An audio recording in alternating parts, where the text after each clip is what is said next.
Hey y'all, happy Monday. I hope you guys are having a wonderful day so far, whatever you are up to.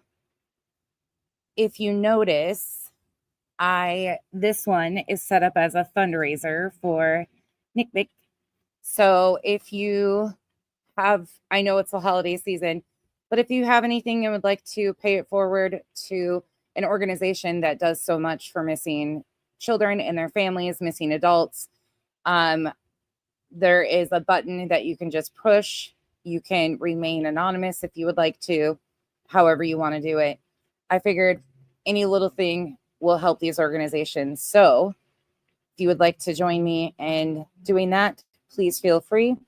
If not, we are going to, well, no matter what, we are going to walk through some content and we're going to take it back a little bit because I think a lot of people are forgetting when this whole green hoodie situation even popped up. And if you go back in time, right before the green hoodie situation came up, I think people are going to start to notice a little bit. So let's go.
Thank you all. I can't see it on my StreamYard side, so I pulled it up on my phone. And of course, I can't see all of the donations, but I know Cranky donated, and I know there's some anonymous ones coming in. Thank you all.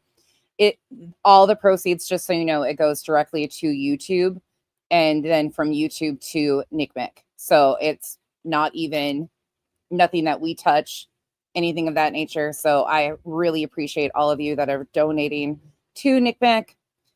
I've set the goal pretty low just because I wanted whatever we can do. It doesn't matter. But we have already, we just started and we have $141. You just hit the donate button. If you go to the main screen, there should be a donate button. Like if you X out of this, where like the live chat, the comments usually are, there's a fundraise or a donate button right under the window. Any bit. Yep. $1, $2, whatever. All of it helps. So, and it's an organization that does so much for missing and their families, resources to all. So we've already raised 141 of a $250 goal, and we just started. So I highly appreciate all of you for doing that. Again, just so everybody knows, none of this goes to me or in my hands. It goes straight to YouTube, and YouTube sends it straight to the charity. So it's an amazing thing. And I appreciate all of you. Just a little helping hand to the organizations that help these families out. I figured definitely worth it. So let's get going. Hold on just a moment. What? This is yours. From who? Hold on. Oh, I'll do it later. I don't want to do it right now. Thank you. Okay. So let me go back and say hello really quick to everybody.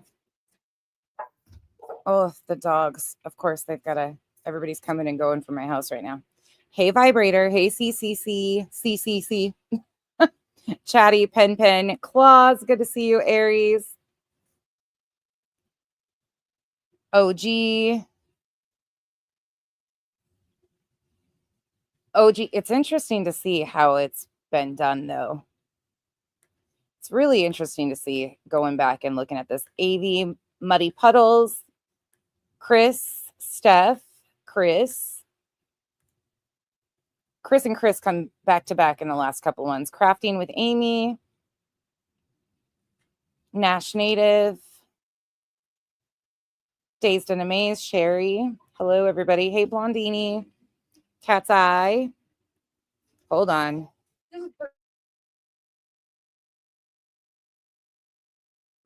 Kenzie's just got the mail, so she's showing me everything that came in the mail. Hey, Terry. Hey, Banana Pug. Honey Badger. TK. Parody Street. Note to Self. Liberty Farmer. Midnight Angel. Angelics. Duchess. Revival. Lucia. The Wheels on the Bus. Adrian. Trish. Chelsea. Make sure. Oh, it won't let you donate from Australia. Oh, sorry about that. This is my first one, so I don't know how all of it works. It took me forever to figure out how to get it even attached. But we got it attached finally. Connie, the Deflectionist, Lily Rose, Forever Army, Shopaholic, Lynn Love and Light, CLK, PJs, Donna, Janice in Accounting, Diana. And now that I figured out how to do it, we'll probably do like 2 to 4 a month, just add them to and help out some different organizations. It's a great way of paying it forward. Sienna, thank you everybody that's donating to Nick Bank. My Michelle, Snazzy Trinkets. Anything helps. Yep. $1, $2, whatever the case may be. Kay, Thor, me. Let me try to get through these. Snowflake's Nightmare, Kells. Mufasa Way. Terry, Andrea. Back under the stairs, I know, right? Whispers. And the airplanes have to come. Hey, Candace. Andrea Mama 5. Sasha, Cynthia, Hello Spring. You guys are amazing. Hey, S. Hey, Teresa, Little Daisy. Oh my gosh, you guys met the goal already? Holy shister. I'm going to have to go look. Rapunzel. I can't see it from StreamYard. Oh, Snazzy, thank you. Thank you all. Brit Focus. Fairy Meadows. That's amazing. Hey, Hartley. Chico. You guys are amazing. Thank you all. Yes. We didn't even start and you guys did it. Thank you so much. Hey, Tanya. That's amazing. These organizations do so much for families and the resources they provide. So Michigan Wifey, Not That Karen. Thank you all. Thank you. Music City Mom. There should be a donate button, Teresa, on the main screen right under the live. You guys are incredible. Almost at 425 already, and we're just getting started. You guys, thank you all so much. Natalie. See, now that's, thank you. Thank you all. Ooh, the Wheels on the Bus. I can't wait to hear what you think. Lynn Love and Light, hello. You guys are incredible. Erwin, you know what? That's totally okay. Totally okay. I'm like speechless. Polish, thank you. CLK, hello. Okay, let's go. This is amazing. Truly, I'm stunned. I'm speechless. Thank you so much. That is one thing, just so you guys know, for those of you that wonder, it is something that only unlocks once you hit 10,000 subs for you to be able to link a charity and do that. I don't know why they wait until 10,000. It's a YouTube thing. But once I hit 10K, we were able to do that. And I finally figured out today how to link them to live streams and stuff. And there's a list that you get to choose from. So we're just going to add them a couple times a month. And do our little part and giving it forward. I know it's right before the holidays, so it's a rough time of year, but I appreciate all of you guys so much for doing that. That is amazing. Like, truly amazing. You guys, I can't even say thank you enough. Okay. So let's do some timeline stuff. We are going to walk it back a little bit in time because I think a lot of people might have not realized when this green hoodie distraction came into play. I'm going to have to go inside. It's getting windy out here and I don't want it to be loud. But there was a very specific time that this green hoodie situation came in. And for those of you that might be wondering, what are you talking about? Nonsense? Well, there was once upon a live stream that was called Scandal in Sumner County, hosted by Seth Rogers. The day after that live stream is when the green hoodie distraction arose and gained traction. But we're going to take it back to the beginning of November because I want you to see some of the moving pieces and see how this all kind of transpired and what led up to Seth's live stream. And we've got a few other things to correct today too, such as the light, the trash truck, the misinformation, all of the distractions. We've got a few more things to walk it back to. But we're going to start here. So let's take a look at Night Media's X account. Let's start here because it's fun. Not really. This is a missing child. None of this should have ever been done, ever.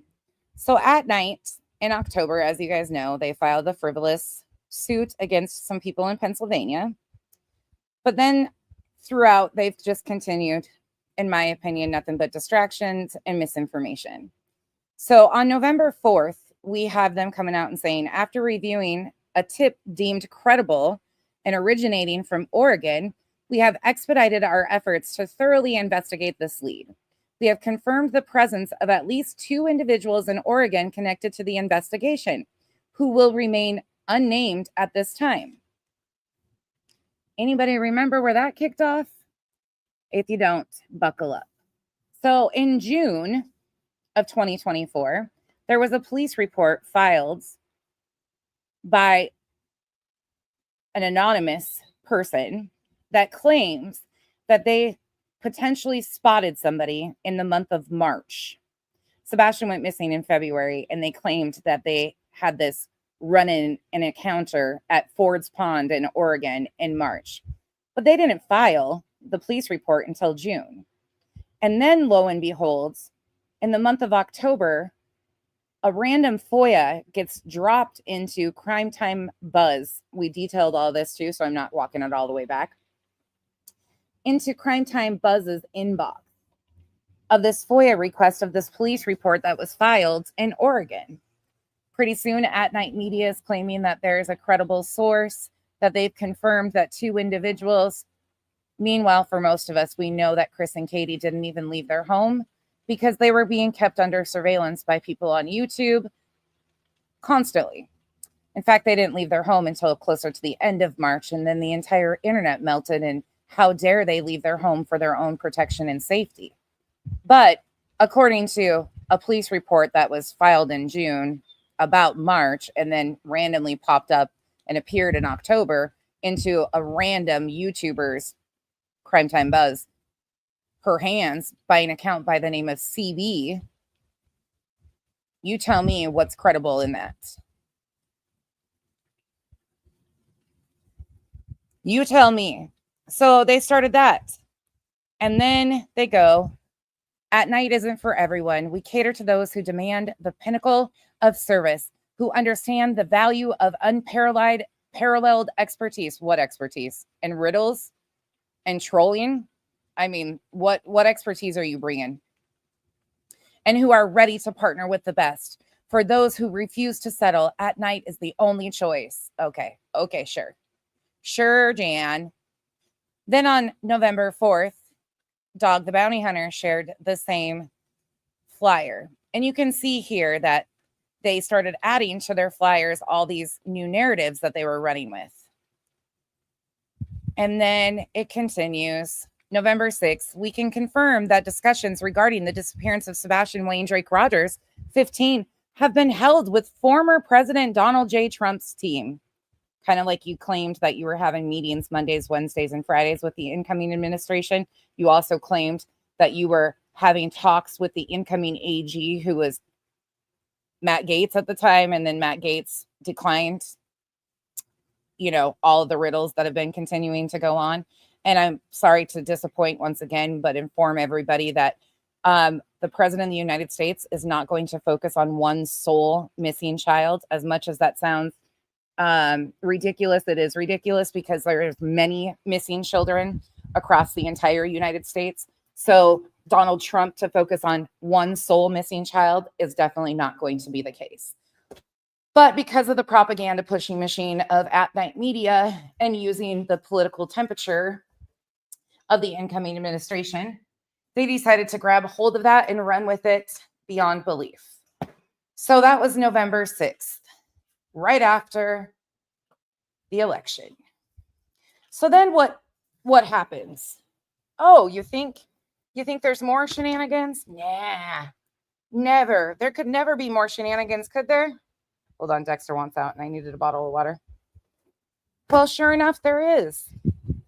On November 7th, let's look and see what happened. We'll go back to X in a minute. Anybody remember this face? This guy over here? This one here? On November 7th, Nick the Hat decides to go live. Let's take a gander and see what Nick the Hat had to say on November 7th. As all of this is snowballing. Oh, that's what I was going to show you guys. Just so you can see the time frame is correct. November 7th, there you go on your screen. We're going to speed him up. Per usual, this all falls under fair use. This is my opinion on the content here. And, well, we're just going in a timeline. Connie, thank you for becoming a member. Welcome to the cabana. Per se on YouTube or social media. Long story short, Dog is constantly on the case right now. He's traveling. He's being briefed in real time about findings that we have in Oregon and New York. So, oh shit, Dog the Bounty Hunter was traveling as of November 7th. Where was Dog the Bounty Hunter traveling to? Local churches for meet and greets. Say it isn't so. Alabama churches for meet and greets. He wasn't traveling to Tennessee to look for a missing child, though. That's one thing he wasn't doing. But carry on. The case is very fluid, and the goal is really to just bring Sebastian home, and the family can figure out who has custody to what when he gets there, right, guys? So that's where we stand right now. There is going to be the family can figure out who has custody. That's a little odd statement, don't you find? I find it. Oh, sorry, Dexter decided to talk right there. Be a development in the skunk lawsuit today or tomorrow. We were expecting it yesterday. It's up to the courts as to the timing, but keep refreshing that docket and you guys are going to see an update on the docket. Definitely keep watching that. That's going to be a key part of solving the case, right? You have to get rid a key part of solving the case, a frivolous. Oh, hold on.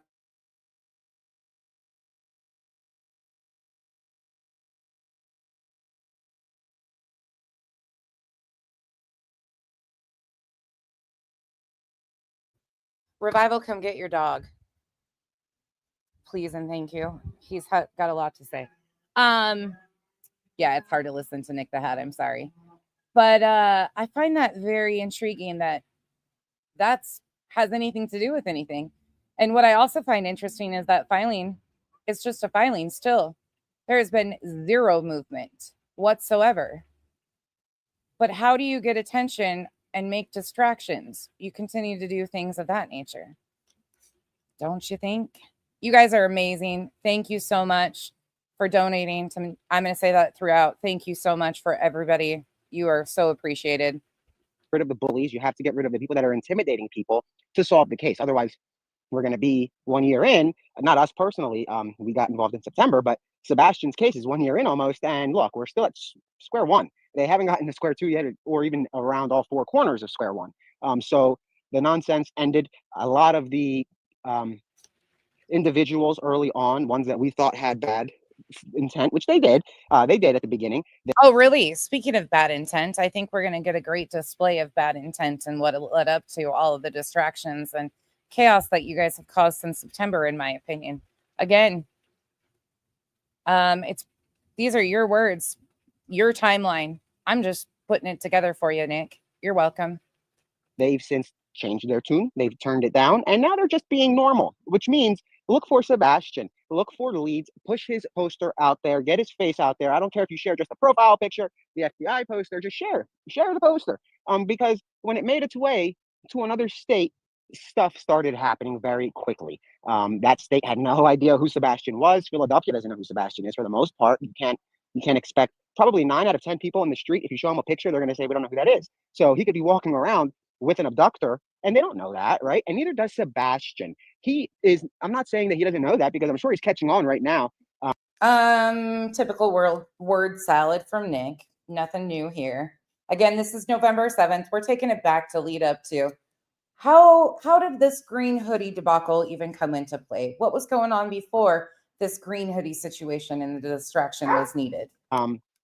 Something's not right. Where's my mom? Where's my dad? Where are my parents, right? So if they are on the move with an abductor, it's important that his face is seen nationwide. That's the goal. By January 1st, Sebastian Wayne Drake Rogers, his face and name will be known nationwide in all states across the United States. That's a fact. We are working hard for that.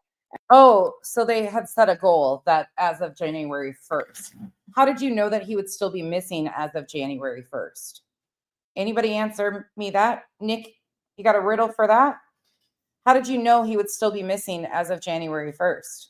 I got questions. And it's just to spread his name, face recognition. People need to know who they're looking for and that somebody's missing. There's no indication that leads anybody to believe that Sebastian has been harmed yet. There's nothing. So again, Dog, the bounty hunter, is operating under the assumption that Sebastian is alive. And with that said, continue calling Dog with leads. Call the TBI, call the FBI, call anybody that will listen, report the lead, and they can clear it, right? Or they can pursue it. It's important to do that. As for the skunks, we gave you guys a lot of chances. And the ones that are still running around, you know who you are. I've never seen something like that. And I am very interested to see what the court's reaction is going to be. Because love me if you want, hate me if you want, call me a fraud if you want, call me fake news if you want, call me a felon if you want, call me a parolee if you want. The law is the law. So when you go into court, you can't tell the judge, Your Honor, he's on parole, so I can get. I mean, you just named yourself all the things that you are. I'm glad that you have some self-recognition about that, because those are all things that the court calls you. A parolee, a felon, like those were given to you by the court. Just in case anybody's wondering. Please give me a break. That's not going to work. If you think that's going to work, re-strategize. And there are more people that are being added. That is, I guess, the big news. Not really big news. It's just a few more. And guess what? There's going to be 50 people by the end. Oh, so back in November, remember we were all wondering who was going to be the next one added. I'm sure that will come out again. I'm sure he'll try to grab onto that since I mentioned it and now. But in November, they had filed to the court to amend a filing, which didn't even need to be asked for to amend because it, I mean, whatever though. But they tried to put it out here that they were adding people when in fact they were just asking the court to amend and potentially add people or make changes. And I think they were all also asking for a break. Didn't even start the case yet, but they were asking for a break. Make that make sense. Not really sure why you need a break from a filing that hasn't even been accepted to begin with, but fancy me, I'm not an attorney, don't know what the hell I'm talking about. Per usual, this is just my opinion on the bullshit you put out here publicly. So more are being added as of yesterday. More defendants have been added to the case. Not many, but we are aiming for 50, and that's the number that we have. Likely 49, or I think it was. And that was SF and Queen Bee, and neither one of them has technically been added to anything at this time. But we are, December 16th, a month passed, and the court still hasn't even accepted the initial filing. But okay, carry on. 49, the actual number. But that's a lot of people that are going to have a lot of explaining to do. It's not a joke. It's not a joke at all. It's with the courts. They can't just say, oh, we're throwing this in the trash. No, everybody's going to get heard. All 10 plaintiffs, in addition to the next batch of 10 that are being added, will be heard. So again, it's a class action injunction. It's not a lawsuit. It's an injunction. And it's a serious thing. And I don't care if you don't take it serious. I am just giving advice, I guess, to the people that don't. You should, because one is going to let us focus on Sebastian, not this distracted. They don't get distracted about this, but there's no to drag yourself into something that we all know you won't be able to afford to get out. Now, maybe there are YouTubers, not in this case, on YouTube that can afford the litigation, probably two. And that includes people that have 150 million followers and subscribers. Not anybody that has under a million. Not anybody that has under 15. If you have under 25 million subscribers and you think you're going to win, stop. Again, the company that is coming for you has gone after Jeff Bezos, the owner of Amazon. Same people that are behind this. And he's kind of telling everybody out front that this has nothing to do with the missing child. This is just playing games in the legal system and attempting to, in my opinion, intimidate people with legal filings based on nothing. Because once again, that filing hasn't even been accepted by the court yet. But he is attempting to intimidate and throw some weight around with these attorneys and legal processes that he's talking about. Typical troll behavior, in my opinion. And at the end of the day, they won. He lost. He's the world's richest man. So it's obvious that it's not going to work. The only thing that will work is stop breaking. No matter what happens, you're never going to. Is telling the judge that her signature isn't worth the paper it's written on, and they don't take kindly to that. And it's not a good thing to say, especially for people that live in the Commonwealth of Pennsylvania. Now, if you don't, again, which judge are you talking about? Because at this point in time, a judge hasn't even signed off on any of this stuff. So what judge were you trying to use to intimidate people? Just asking for me and all my friends. Don't live here, and there are a number of you that don't, that are being added to the case. That doesn't mean that you're not going to be compelled to come to Pennsylvania. The way it works is we file here, add you to the case, then send an attorney from, let's say, Virginia to a court in Virginia where they'll have a hearing without you there. They will enforce that subpoena and that case against you. And then deputies in Virginia. They're going to force a subpoena? He doesn't even know what he's talking about. Force an injunction? He's calling it a subpoena. I mean, this is how detailed and legal he is. To me, it's all an intimidation tactic to scare people into silence by basically showing that what his intent was to use the legal system to financially drain people or attempt to, or scare them into submission. Virginia will serve you.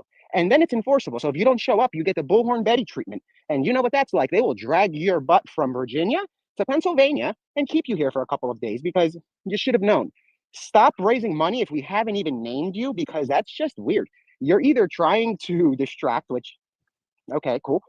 And he's speaking directly to Dolly Vision in this section because Dolly started raising funds for legal fees. And then come to find out, Nick was in Dolly's stream the other day and they were talking about how they were going to find this child. And in fact, Seth Rogers' live stream, Dolly was being threatened that he was going to be sued by Nick the Hat and added to. And then next thing you know, that they're buddies pushing misinformation. I mean, say it ain't so. Or you want to get involved, and we're open. If you want to be part of the case because you're a problem, it's an open invite. Ask the two people that are being added, that I'm sure if they know, cool. If they don't, I've already said I would be a hostile witness. Not for you, Nick. Never for you. But for the defendants, I absolutely would be. One of the defendants, I would be a hostile witness for her. For sure. they'll know tonight or tomorrow. They should know. Maybe they're keeping it quiet. But ask them what they would do different 2 weeks before today. You know what they would have done different? They would have stayed out of this because this is serious. There is a child that is missing and a corporation that's going to stop at nothing to find him. They will. Oh, there's finally mention of a child that's missing? Oh, and a corporation. Whose corporation? An intelligence agency? Like, do you even know what you're talking about? Is it an intelligence agency or a corporation? What is it? Or is it a merch store? I mean, you tell me. Selling merch, selling hats, bumper stickers, phone cases. Is that the corporation here? They'll take you to court in all the states that they have to. They will drag you on a tour from New York to Florida to Tennessee to Pennsylvania. Everywhere we have an office, you will be there. So don't jump in. We want to work with you guys. We want to work with creators. We want to work with YouTubers. And guess what? We are. Not just the creators that are on the Sebastian case, but we're talking to some very high profile creators that have nothing to do with true crime. Oh, you're talking to some high profile creators. You want to work with people, but you're threatening legal action on other people. Sherry, thank you for becoming a member. Welcome to the cabana. Yeah, okay. Say it ain't so. Ones that operate YouTube, ones that their numbers are YouTube. Without them, they wouldn't be YouTube.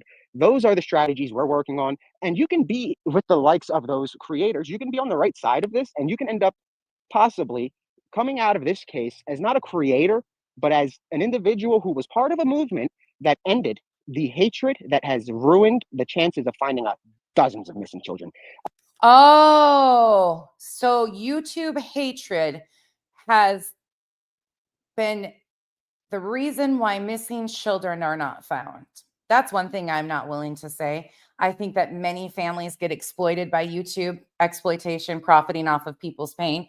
But I do not find that missing children are not found because of hatred on YouTube.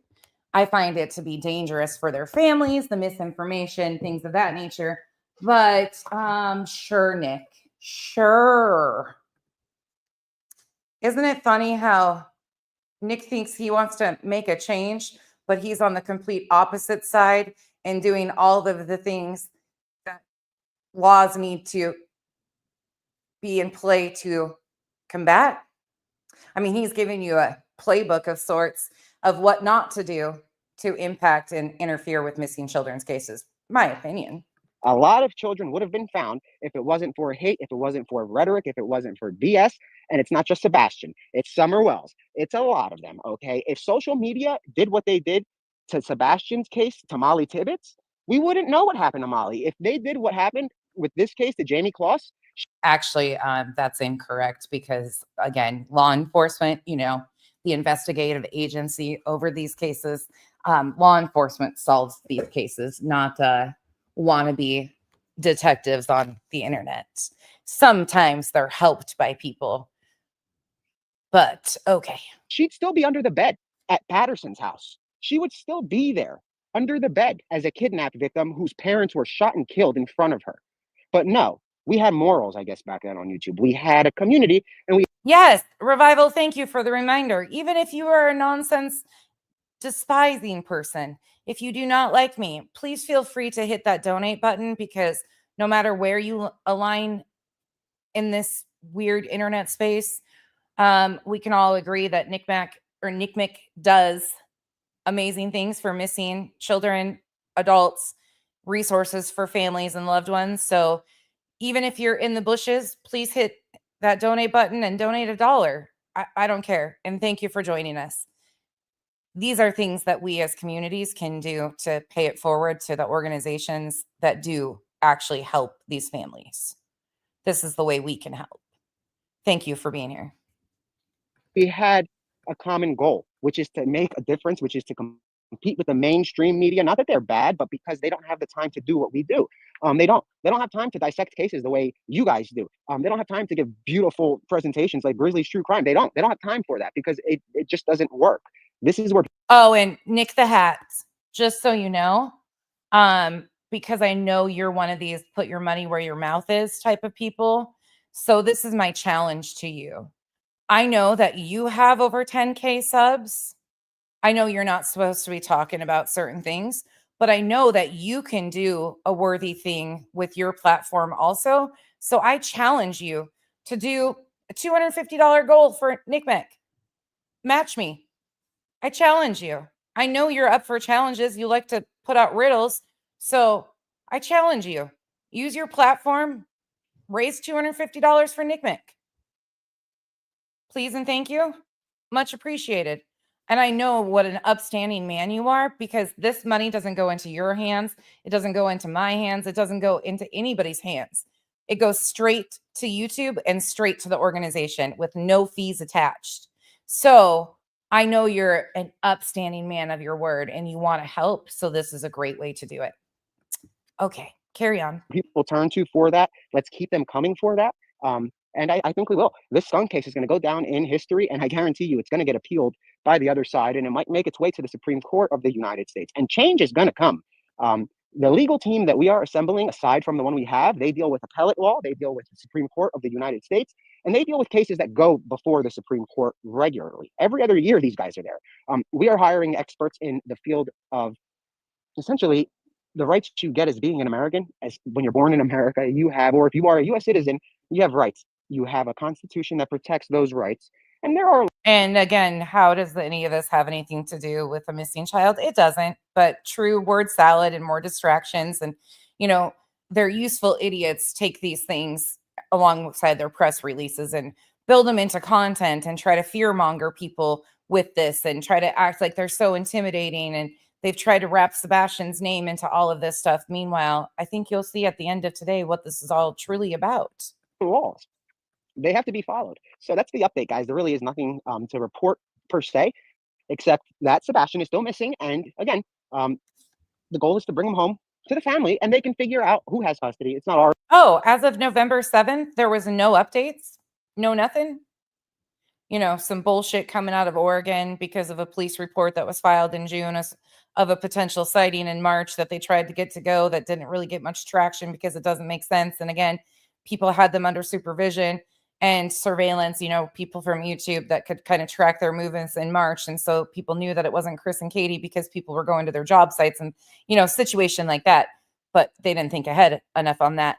They didn't actually leave their home until the end of March. And then YouTube was keeping them under surveillance once again, because that's what YouTube does. So again, right away, people recognize that in no way, shape, or form could that have been Chris and Katie in Oregon, because the time frame doesn't align. And Nick thought he was going to get that to go. He did get it to go for a few, like Crime Time Buzz and his useful idiots. But most of us realized right away. And so what do we have to do? We had to spin it another direction. November 7th, he's acknowledging there's no updates. They don't have any information. Oh, guess it's time to make some, huh? Our decision. Let them do that. Our goal is to find him. And by getting the skunks to slow down, and I'll stop calling them skunks when they stop spraying the hate. I wouldn't, honestly, I'm the kind of person, and if Granny's watching, I'm the kind of person that would, at the end of the day, shake your hand. Sheila, I have so much to say today. I haven't done Nick content in a while. And after watching all of this, you guys will see why I have so much to say today. Like, there is so much that when you look back and pull it back and go back to lining it all up and the bullshit that they pulled, it's stunning and it's sickening, because Sebastian's being stripped of his dignity. He's a missing child. And these guys are playing nothing but games with a missing child's case. And it's truly disgusting. And to watch how it's being done is despicable. And say thank you for stopping that and helping us find Sebastian. If that's your goal, call our lawyers. We'd love to speak with you. We offered that to Barbecue. You know what she said? Get effed. And now look what she's doing. Don't go down with her, because I mean, you file something on somebody, and before it's even accepted by court, you're trying to make a deal publicly with the person. Say it ain't so. You want to set an example. It's not going to work, but it will work for you to have a great career on YouTube if you get away from those weirdos that are trying to drag you in and probably make you a scapegoat. That's honestly the vibe I'm getting. I'm sorry. I guess a great career, huh?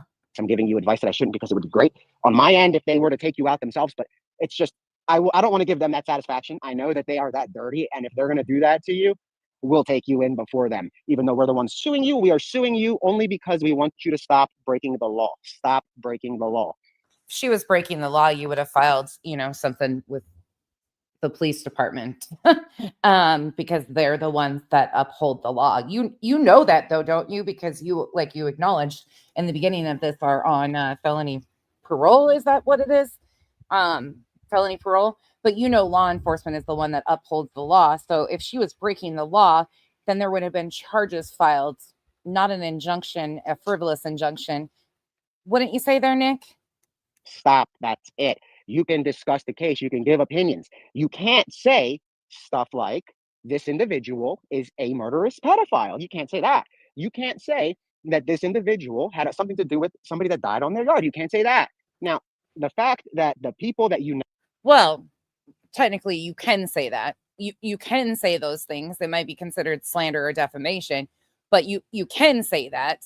And you have to go to court for that.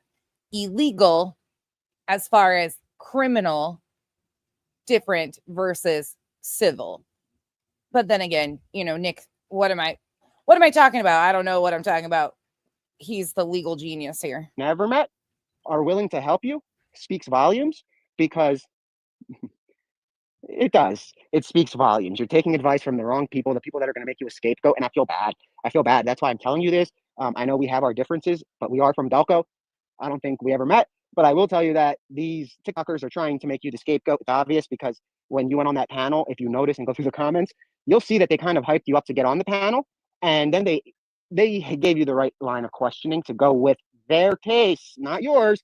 Remember, your friend has a lawyer that she's not going to share with you. She has a look, because God knows how we'll get to that. And just so anybody in the comment section realizes, Granny has her own attorney too, and he has filed his representation of Granny. So if there's any confusion about that, I showed that previously, but Granny has her own attorney. There's that, which it kind of sounds to me back in November that Nick didn't think that was going to be potential, and he was trying to like dangle things over her head. Once again, in my opinion, intentionally trying to intimidate, but that when we get to that, she's not going to share that with you. But I guarantee you the lawyers are saying, hey, get Granny to go on there. We can try to throw stuff on her. Do you really think that barbecue lady is going to save you? Please give me a break. She wouldn't save herself. Anyway, stay safe, stay vigilant, stay out of the way. If you're just going to jump in, and if you want to get involved in a lawsuit, it's simple. Do a video, break the law, tag me, and DM me your address if you want to make it easy. If you want to make this very... Oh, by the way, I tagged you, Nick. I absolutely tagged you, but I'm not breaking the law. This is called commentary under the fair use copyright statute. Me giving my opinion on the things that you put out here publicly with yourself as a private individual, and then a company that you claim you represent or work for, or whatever the case may be, isn't breaking the law. But I surely tagged you. 100%. You're welcome. Very easy for yourself, and you want to be part of it like everybody else does. Do a video of something that's against the law that we can sue you for. Send me your address, your name, where you want to be served. If you will accept service electronically, and guess what? You're in the party then. It's that simple. This isn't an invite only. It's open invite. If you want to invite your friends, invite your friends. We've got plenty of space. We have a lot of space. I think you can have as many people as you want. So tell your friends if they want to get involved. It's never too late. Even if on the day before this is over, they can still get involved, and it'll just prolong it by another 4 years. That's fine. But we're not going anywhere until not just that first layer of hate is gone. We know that you're not going anywhere. I think you've walked around that same wooded area like 14 times now. We get it. We know you can't leave Pennsylvania. You've been very open about that. We get that you're not leaving Pennsylvania. Okay, carry on. But until the individuals that we are speaking with every day, the likes of YouTube compliance, he's the vice president of YouTube compliance department, the division that goes over doxing. We're speaking with TikTok's compliance for their American. They have to follow a lot of U.S. law. Is that why you do your doxing on another platform and then have YouTubers spread that for you? Is that why you do that? Asking for a friend. Given the fact that they are... that friend might be in my back pocket, but just wondering. An overseas organization, and they are cooperating. You know why? They don't like against the law stuff. That's why they're in front of Congress trying to defend themselves, because it's that behavior that gets people killed. And at that point, I think Mark Zuckerberg would rather have you banned, and as would YouTube, than have to go before Congress and explain. Isn't it quite funny how he uses all these high profile names, these powerful, wealthy people? He loves to name drop. It's kind of cringe if you ask me. Why they didn't stop your words. And mark my words, this is going to be a congressional hearing at the rate it's going, because you guys are getting a lot of attention from people you didn't even know were watching. Well, touche, my friend, touche. You're getting a lot of attention from people that you didn't realize you were going to get attention from. It might be a congressional hearing when we get laws passed to stop allowing this to happen to victims and their families. You might be a great example of what not to do to families going through their worst times, my opinion. You're kind of a perfect case study for this. Attention, including the incoming presidential administration, and I cannot wait for that. The assistance that they will offer will bring Sebastian home. This is not bringing politics into it. This is not, I promise you. It is just a matter of resources that we need. Why are you so afraid of telling people your propaganda pushing? Why are you so afraid of that? You were itching to bring politics into it from jump. That's where you align. That's your extremist nature, in my opinion, based on the BS that you've done for years. We need resources. That's all. No politics, no BS, nothing about building a wall, none of that. What we do need is the president's help. And it's great to know that the president's family is extremely head set on solving this case and bringing answers for not just Sebastian's family, but for every resident in Tennessee who has a right to know what the hell's going on. You guys have a lot of missing kids there, and there's a reason why. It's laziness, it's a lot of stuff. But it's time for the federal government to take charge of that, do a review of every single missing person's case, find anomalies, find similarities, see what happened, and stop that pattern. It's far too late. We are speaking with senators in Tennessee, U.S. senators. We're speaking with congressmen and women. We are speaking with lawmakers. We are getting it done, but not just for this. Oh, do you got names of those people that you're speaking with? You notice he didn't mention law enforcement in that rambling he did. Going forward, for the entire state and sake of Tennessee, for every child that might be abducted, they have a right to be found, and we want to protect that right. And we're not going to stop until we do. It's a simple right? It's not like this isn't a threat, guys. We're going to court. This is going to a courthouse. There's going to be a judge. I'm not the judge. We're going to argue our case. That's what that is. It's not a threat. It's a threat of a lawsuit. I guess they're going to twist that up, cut it up, put a punch and throw it in. But it's not. It's not. We just want to solve not just Sebastian's case, but solve the situation in Tennessee. Because if we don't get involved and if we don't do it, well, I'm not going to say who will, because I'm sure somebody will come along. But maybe 100 more kids go missing, 100 more kids die, and then then that's when it's no. The time for change is now. It's going to happen. It's going to happen. So if you see something, report it to authorities, stay safe. And guys, just because I'm not live, I just wanted to show you guys that I am alive. I'm here, but I am not on social media as much at all. The team is monitoring social media heavily, keep sending tips, keep sending information. If you see something, say something. Let's end the teams, guys. I want to emphasize that. Stop the whole team, one or the other. Don't do any of them. Team Sebastian, leave all the parents out of it for now. All of them. We have to focus on Sebastian. You guys are amazing. Thank you all who have donated to NCMEC. Thank you so much. The world knows who the parents are. What the heck is that going to do for us when they see Sebastian walking down the street, right? They don't know who that is because now they know about the family drama of these people. Meanwhile, they can be eating dinner next to a missing child, discussing that kid's parents. And how have you helped the situation? How have you helped the situation with all the distractions and clusters that you guys have inlaid? Asking. Just asking. They don't know who it is. They don't know him because all they know are the parents' names and the side piece. Give me a break, guys. We have to make sure that they know about Sebastian Wayne Drake Rogers. They know his face. They know his age. They know his height. Everything else is secondary. Nobody gives a crap about the rest until he's found. That's when they'll care. So again, keep the drama away. And this goes for everybody. Please just stop it. And if you want to keep it going, it's just come on in and let's bring you into Pennsylvania and get it over with. Come on, just do it already. That way we can get you all in at once. But that's not to say that we know some of you think you're slick and you're going to wait a month or two and then try to jump in. It's not happening. We're pulling you guys in, even if we think you're good. Even if you haven't said much yet, you're getting pulled in if you said just one thing, just so we can make sure that you're not going to pop out again. What is he even talking about? Does he look in the mirror and hype himself up before he does these streams and seriously? So we go from this on November 7th. We're almost done, and then I'll show you what it rolled into next. That's been the problem that this Tennessee has had for the past year, is every time they think they solve the problem, another 15 idiots pop out with the same thing. Not happening here. We have a list of everybody that did that last time, and they're being added to the case. And we have a list of people who might do it this time, and they're being added to the case. That's the beautiful thing about RICO. You don't need to know each other. You just have to have connections that ultimately link with one another. And a criminal organization, something of that nature. But sure. I am pretty sure that Barbecue has a connection that has a connection that has a connection that has a connection that has a connection that knows Clue, that knows so that's how RICO works. It's not about, I don't know that person. Well, I know you don't. That's the beautiful thing about it. Do you think that like little John Doe knows Pablo Escobar? No, I don't know how that is. I'm sure he knows of him, doesn't know him, but still.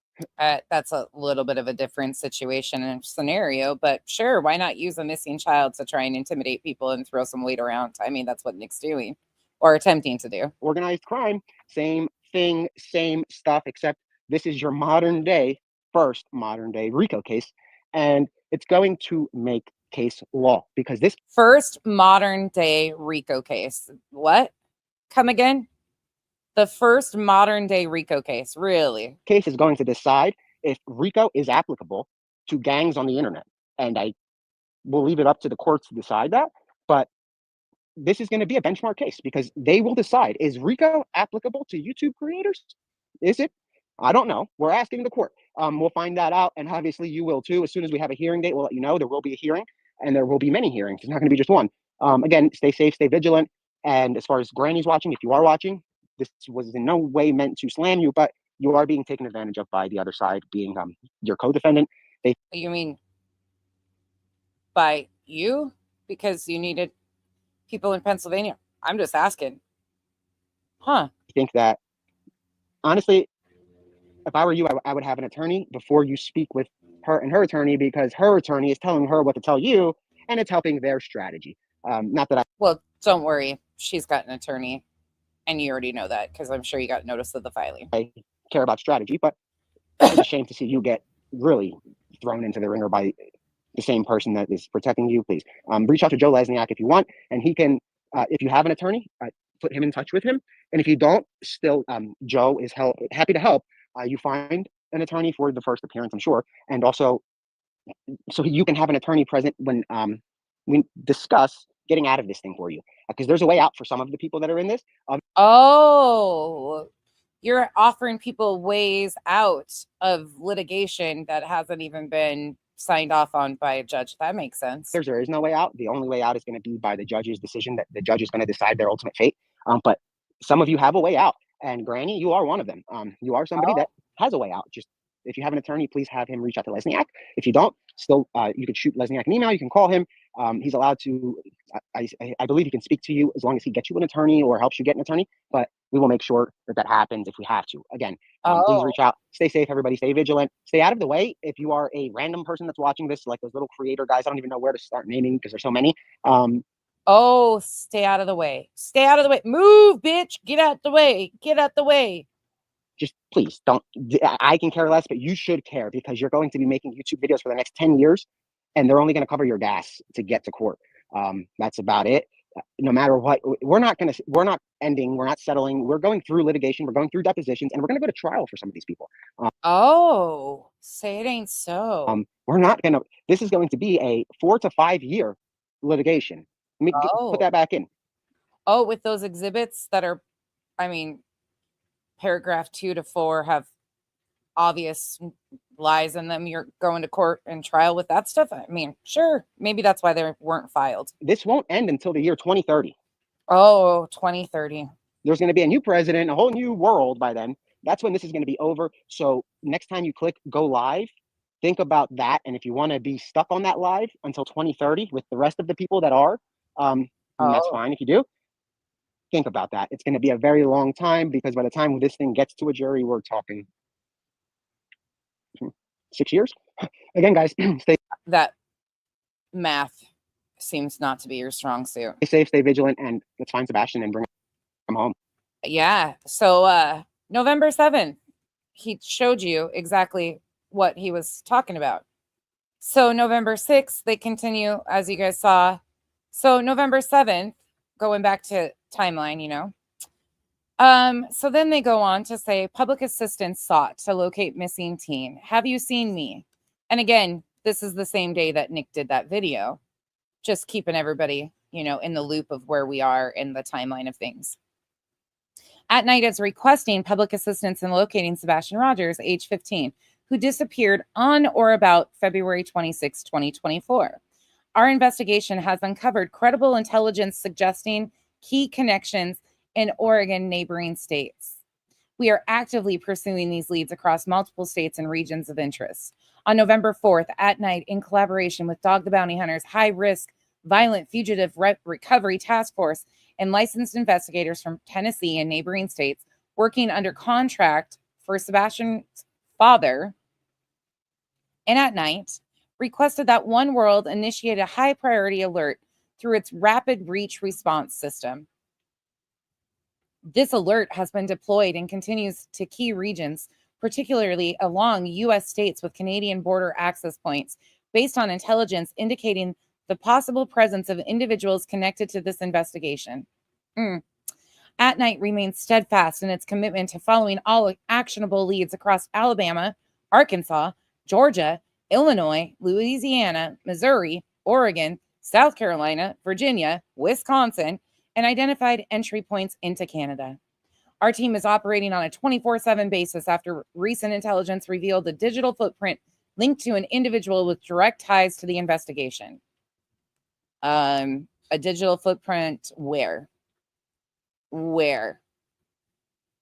Following a verified tip originating from Oregon, we have expedited efforts to verify information confirming the involvement of at least 2 individuals in Oregon connected to the case. Their identities remain confidential. What? Hold on. Give me a second. Sorry, sis needed me. Following a we did that. It is yet to be determined whether Sebastian was involved in this travel. However, we are focused on corroborating all findings and expanding our understanding of these connections. While no verified sightings of Sebastian have been reported, At Night and its assisting partners included contracted private contractors and investigators believe that individuals in these regions may hold information critical to locating him. Canadian authorities and other relevant agencies have been notified. We urge anyone with information, however minor it may seem, to report tips immediately. And then they go on to start more of their reward stuff and their new salacious stuff. So then we go into November 9th. Let me make sure I have this correct. Okay, I do. All right. So then November 9th, for immediate release, subject statement from At Night Private Intelligence regarding rumors circulating on social media. RE, missing teen Sebastian Wayne Drake Rogers. This is where it gets funny, in my opinion. And nothing about a missing child is funny. Let me say that. But Nick's BS is definitely intriguing. At Night has been made aware of a video circulating online that purportedly features a creator involved in the coverage and search efforts for Sebastian Wayne Drake Rogers.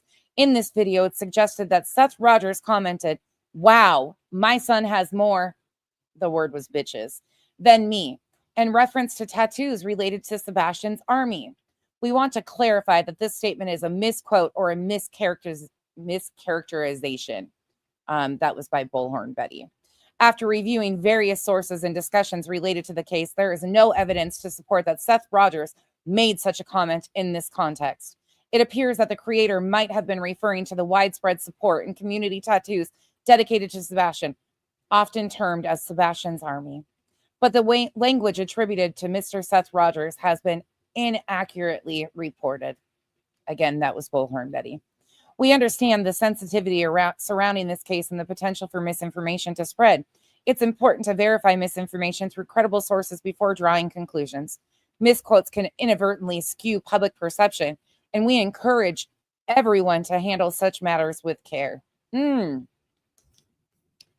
Skewing public perception? No.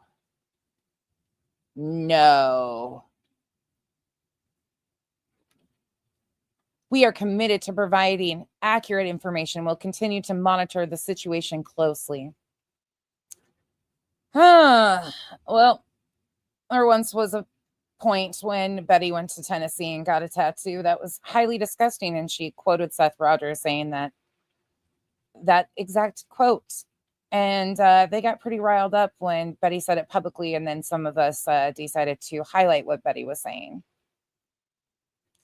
And they were pretty unhappy about it. But instead of, having Betty take the video down, they blamed everybody else. Look over here, not over there. And then Betty got her court hearing extended too, not long after this. The month of November was quite busy for the team, but was it really? And when I say the team, I directly mean At Night Media, Nick the Hat, Dog the Bounty Hunter, Seth Rogers, Tony Mathis, and all the other plaintiffs that they have listed, and their extensive team that is on the mailing list for their press releases. So then we go on to, what date is this one? This is November 10th. At Night Intelligence told the Post in a statement they are looking ahead to 2025 and have notified President-elect Donald Trump's team about the case. The group also claimed that they are looking at potential access points near the Canadian border and have notified proper authorities with urgency. You know, when the reward was $175,000. And then on November 12th, they, welcome back, Mr. President. And then on November 13th, they made a post. Oh, did they ever make a post? So then on November 13th, they took us on another, little random tour. And they said here, since our last update on November 11th, we have intensified efforts across multiple states and continue to make significant progress in the search for 15-year-old Sebastian Wayne Drake Rogers. Following recent developments, including our fluid discussions with incoming administration and the launch of Sebastian's Army as a One World initiative. Who remembers that? Who remembers that they were trying to announce that they were going to launch Sebastian's Army as a One World initiative? We are leveraging every resource available to locate Sebastian and dismantle any obstacles hindering the investigation. Then they went on to outline information. On November 11th, we announced the creation of Sebastian's Army, an enduring initiative under the One World umbrella designed to support Sebastian's case and future searches for missing persons. This effort will mobilize public support. Oh, public support. Does that mean leveraging public perception with misinformation and or riddles? Is that what that means? Mobilizing public support? Is that considered optics? Would that be considered optics? Because again, that's not working with law enforcement. That's talking about mobilizing public support, meaning they will push narratives. Huh. Interesting. Kind of interesting to me. Utilize advanced data analytics and ensure ongoing public safety. How are you keeping the public safe? By inciting misinformation and releasing salacious video footage directly, in my opinion, putting people in danger, considering law enforcement had this video footage since the very beginning. I guess I'm confused. In addition, we established regular discussions with President-elect Donald Trump's incoming administration to secure federal resources and support our work. Oh, are you looking for a grant? My Michelle, you see what I'm talking about here? You see what I'm talking about here? Some of you are picking up what I'm throwing down.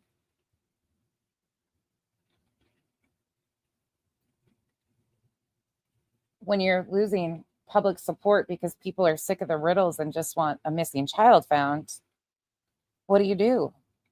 What do you do to garner public support? Oh, do you prey on the emotional well-being of people that care about missing children? I don't know.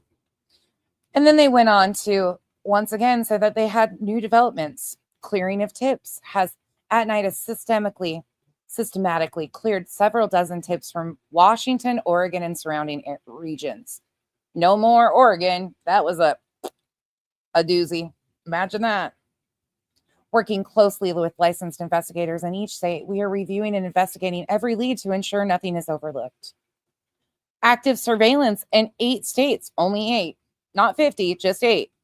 Surveillance operations are now underway in 8 states, spanning from Clinton, New York to Seattle, Washington. But only 8. Okay. Findings from these efforts are shared with respective state authorities in the FBI's DC field office. Why not the Nashville or Memphis office? Just asking, because that's who's over Sebastian's case, with whom we forward material to regularly. Call for continued vigilance. We urge the public to continue submitting tips, especially in Tennessee and surrounding regions. Please remain vigilant. Report any suspicious activity, and if you know something, say something. We are committed to uncovering the truth and will persist until every lead is followed. They are also dismantling obstructive networks. To date, At Night has dismantled 3 networks that have interfered with efforts to locate Sebastian. They can't name them. You don't see them. You don't know nothing about them. This must be public perception. Our team has been instructed to treat this as a criminal investigation, utilizing the same methods we employ to dismantle criminal financial networks. We are actively countering any attempts to obstruct our search. Nobody's obstructing the search. I mean, factually, you haven't been able to prove that anybody's obstructing the search besides the misinformation that you guys are putting out, but carry on. Ongoing briefings with the incoming administration. At Night continues to meet with the incoming administration 3 times weekly on Mondays, Wednesdays, and Fridays. I wonder if their meetings have moved to Tuesdays and Thursdays yet. Providing detailed reports on investigative challenges, including interference from hostile witnesses and individuals of interest. Additionally, we have been connected with the soon-to-be U.S. Attorney General to discuss increased resources and support for a swift resolution. By the way, that's especially funny to me, for those of you that forget. That was right after Matt Gaetz was appointed by Donald Trump, and we were having a great laugh about Matt Gaetz, being pulled in because there's a whole lot behind Matt Gaetz. So they were trying to use that as some sort of leveraging and then turn around. Matt Gaetz declines the nomination, but of course they were in communication and contact. I mean, why not? And then they go on to say more. Identification of misinformation, ground zero. At Night has located what we believe to be the origin point of targeted misinformation and hateful content that have derailed the investigation. We are collaborating with the FBI and the Florida Department of Law Enforcement to pursue criminal charges against individuals and entities responsible for this interference. And we all went, who's in Florida? Huh. And then we all just kind of went back to our business because, once again, more riddles. Advanced data analysis through OneWorld's. Tips are currently being uploaded into OneWorld's data center, where they will be indexed, categorized, and analyzed using advanced AI technology. The system will help identify anomalies and critical patterns over the coming weeks. Attempted infiltration of At Night system. We can't go without making everybody think that somebody's doing something suspicious. Attempted infiltration. We have confirmed that 2 individuals attempted to infiltrate At Night systems by using fake IDs to apply for employment. During the interview process, they provided information that allowed us to conduct background checks and identify pertinent details. Number 9, connections to persons of interest. And you know what happened? The useful idiots went, woo, we got more shit to make into content and spin into narratives and try to intimidate people and fearmonger with, even though they didn't even know what the fuck was going on. But they made it into content. They were sent these press releases and said, saddle up, we know exactly what we're talking about, and looked like even more bigger, useful idiots pushing these narratives. But it was fun for some of us that watched it. Meanwhile, none of this is fun because at the end of the day, this all involves a missing child that they have used repeatedly. But, we remain deeply appreciative of the public's ongoing support. We urge anyone with information, no matter how small, to come forward. Together, we will continue working tirelessly to bring Sebastian home and hold accountable those who obstruct this critical mission. Oh, so, November 13th was a real big day. Do you remember why November 13th must have been a big day for them? Anybody remember what happened on November 15th? Well, let's look and see. November 14th doesn't go off without a hitch, so they've got to repost this. Public update on the search for Sebastian Wayne Drake Rogers as of November 14th. As of today, there are no new public developments to share. in the ongoing search for 15-year-old Sebastian Wayne Drake Rogers. At9 remains fully committed, working closely with private contractors and licensed investigators to follow every lead. Credible findings continue to be relayed to FBI's DC field office, as well as relevant state and local authorities. And then they go on and they talked about launching Sebastian's Army, a One World initiative. And they went in to tell you how you can help. Well, that was the 14th of November. I wonder what happened on the 15th of November. Let's get to the 15th. There is no new updates, but they continued with unwavering determination. And our dedicated partners remain fully committed to following every lead and utilizing every resource available in this critical mission. And once again, on November 15th, there was no new public developments to share. Well, shit. So I guess that was just a way to announce that you were going live on Court TV with Vinny. Let's go over here and take a little look-see-loo. Because I'll be damned. Give me 1 second while this pops up. Because on November 15th, you know that they don't go off without a hitch. On November 15th, it's filling in for Vinny, the subject of our Court TV appearance happens to take place. That wouldn't be the case, though, would it? Sure would. How many of you remember this on November 15th? And don't worry, this might be a longer one too, because the timeline is timelining for sure in November. Because on around the 20th of November, things take another significant drastic switch when somebody decided to monetize their channel. And a lot of people had a lot of problem with that. I think a lot of people's main issues with certain people monetizing their channel, I might disagree with. What I do disagree with is LARPing and using titles for Army and Navy service members, disrespecting our active and veterans by using military names of military that you were never able to even take part in. And then, that wasn't enough. So they had to up the ante and do an emotional live. And then right after that emotional live where things got rewritten, wouldn't you know that the next day they come out and talk about a green hoodie. So people stop talking about the complete rewrite of history and the things that were completely switched up by certain folks. And they provided another distraction. Well, let's just go back here.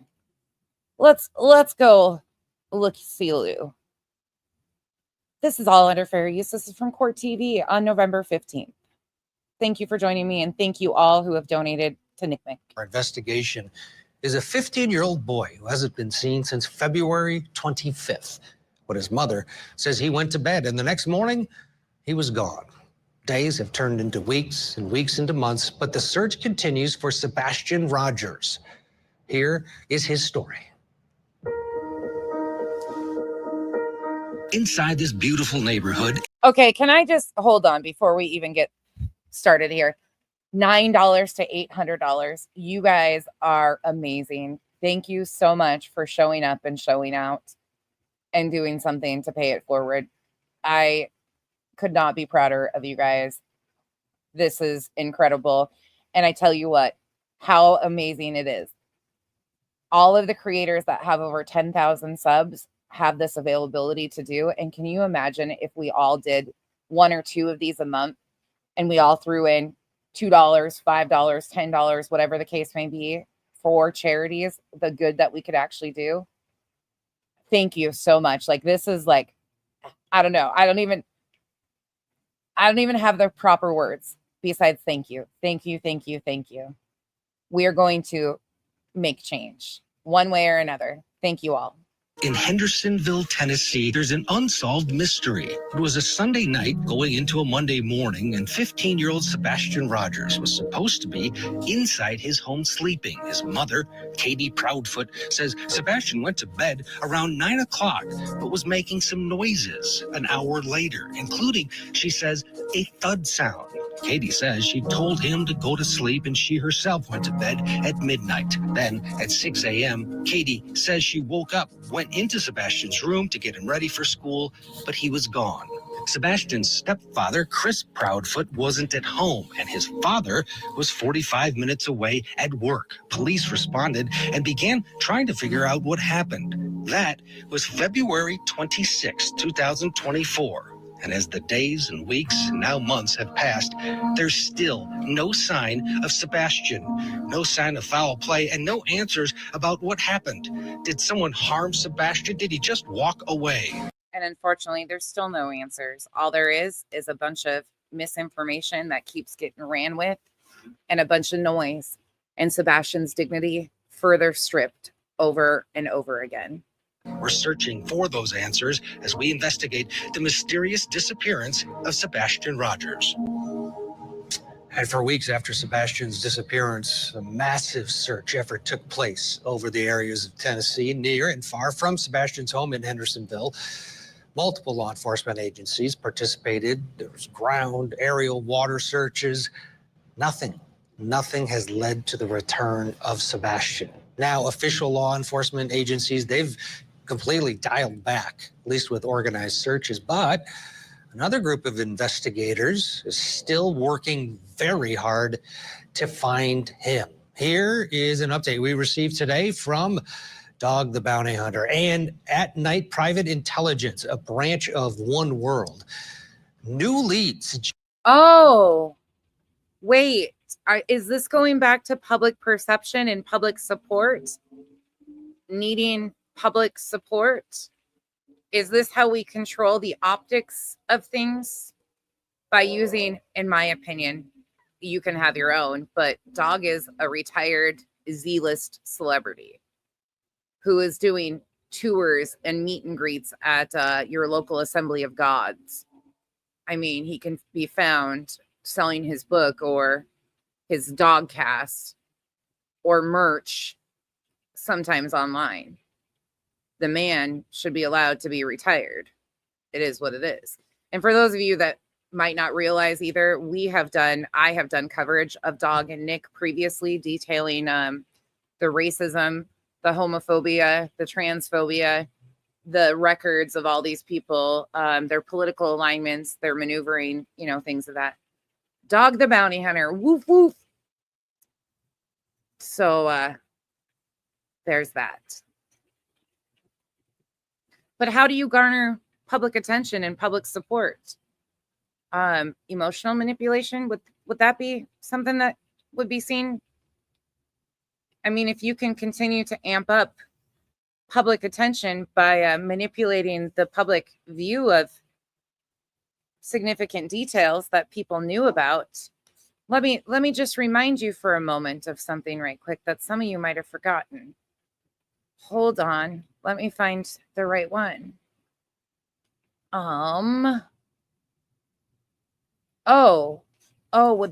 Is this the one I want to show right quick?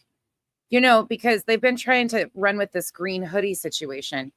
And now it's, how dare the freaking police not do their jobs and investigate this early on? Or how dare they not talk to people in the neighborhood? Actually, well, let me go back to remind you, because we'll listen to this fully in a minute, but here you go. Disappear in the night. So this spot, or this spotting, guys, it is nerve-wracking doing live streams. I should just tell you that ahead of time. This foreign car that was spotted in the neighborhood around 3 a.m. Is there more to that story? Oh, wait. There's a whole interview that was done with the neighbors that actually have these things on their footage.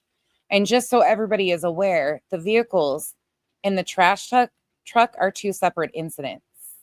We'll get into that in a minute, though, because there's a whole lot that was said by people, including the neighbors, that spoke to people right away, that debunk a lot of the things that were going on. And there's also mention of audio. So not only did law enforcement have the video from the Texas Roadhouse, but they had the entire 9-minute audio from Katie's vehicle of Katie and Sebastian going home from the Texas Roadhouse, arriving at the home, and then they have video of Sebastian taking the trash out after they arrived home. So all of this public optical illusions that are being spun time and time again by creators and One Worlds are for public perception, in my opinion. Just possible sightings or related activity in Oregon and New York.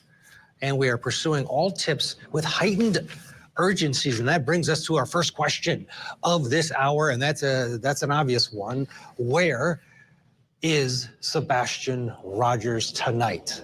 As so many people continue to look for him and worry about this young man. Let's bring in Dwayne Chapman, aka Dog the Bounty Hunter. He's with us. He's joined this search effort for Sebastian, and he has dedicated a lot of resources, including his time, and attorney Joe Lesniak, who's assisting with the legal aspects of this search. Good evening to both of you. Dog, let's start with the updates. Where are we here? And if you could, just give us a little bit of more detail on these possible leads in specifically, it sounds like the Pacific Northwest, Oregon, and then something over on the New York-Canadian border. Well, first of all, you know, I appreciate you having us on the show, and I'm glad my lawyer's there. Let me tell you something, because sometimes I stick my foot in my mouth. So, Mr. Joe, are you there, brother? I'm here, Dog. Thank you, sir. So, first of all, I don't mean to spin this, but you said a lot of law enforcement and volunteers and all that were out there searching. Let me tell you the truth, and nothing but the truth. Chris Proudfoot was... Let's hear what Dog's vision of the truth or variation of the truth would be. And again, thank you everybody that's came in here and donated to our fundraiser. Our first fundraiser, you guys doubled it. Well, actually, you tripled it already. Holy shit.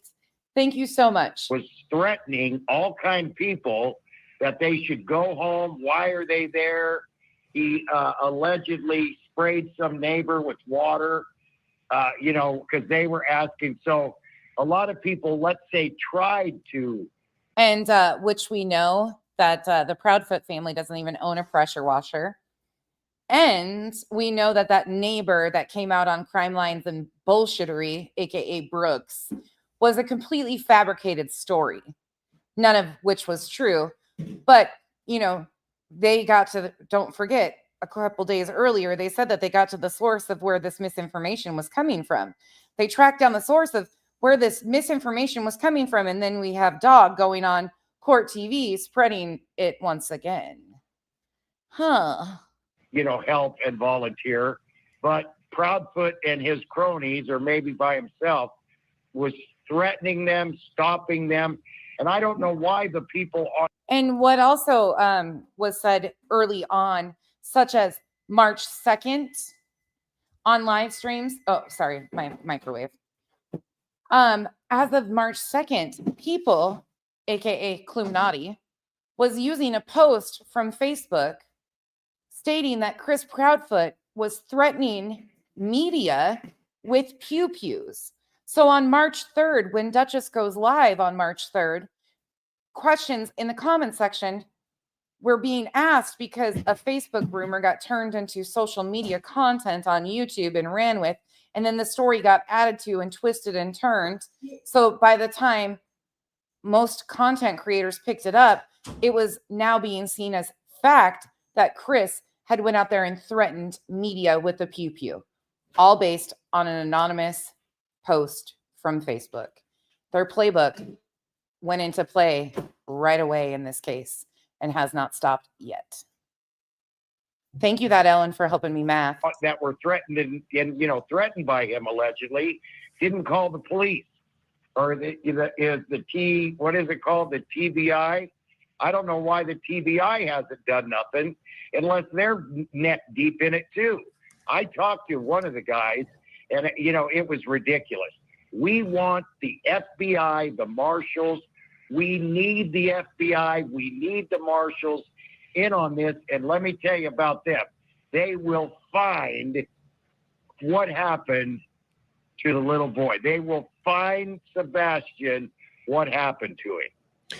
What do you think happened to him, Dwayne? I mean, it seems it's very hard to get your head around that he has not turned up in after this long of a period of time. Do you believe he was abducted? Is he? What's your gut telling you now that you know enough and have invested enough here? What's your gut say? Cue the attorney being done horribly wrong by his toupee. Lesniak, I think you should probably sue the manufacturers of the toupee because it slipped and shifted right here. And I think you have a lawsuit for probably it hurting your image, because if you look closely, you guys can zoom in on your screen right there. You'll notice how the toupee slipped on him. And in my opinion, he probably has a lawsuit against the toupee manufacturer for destruction to his image.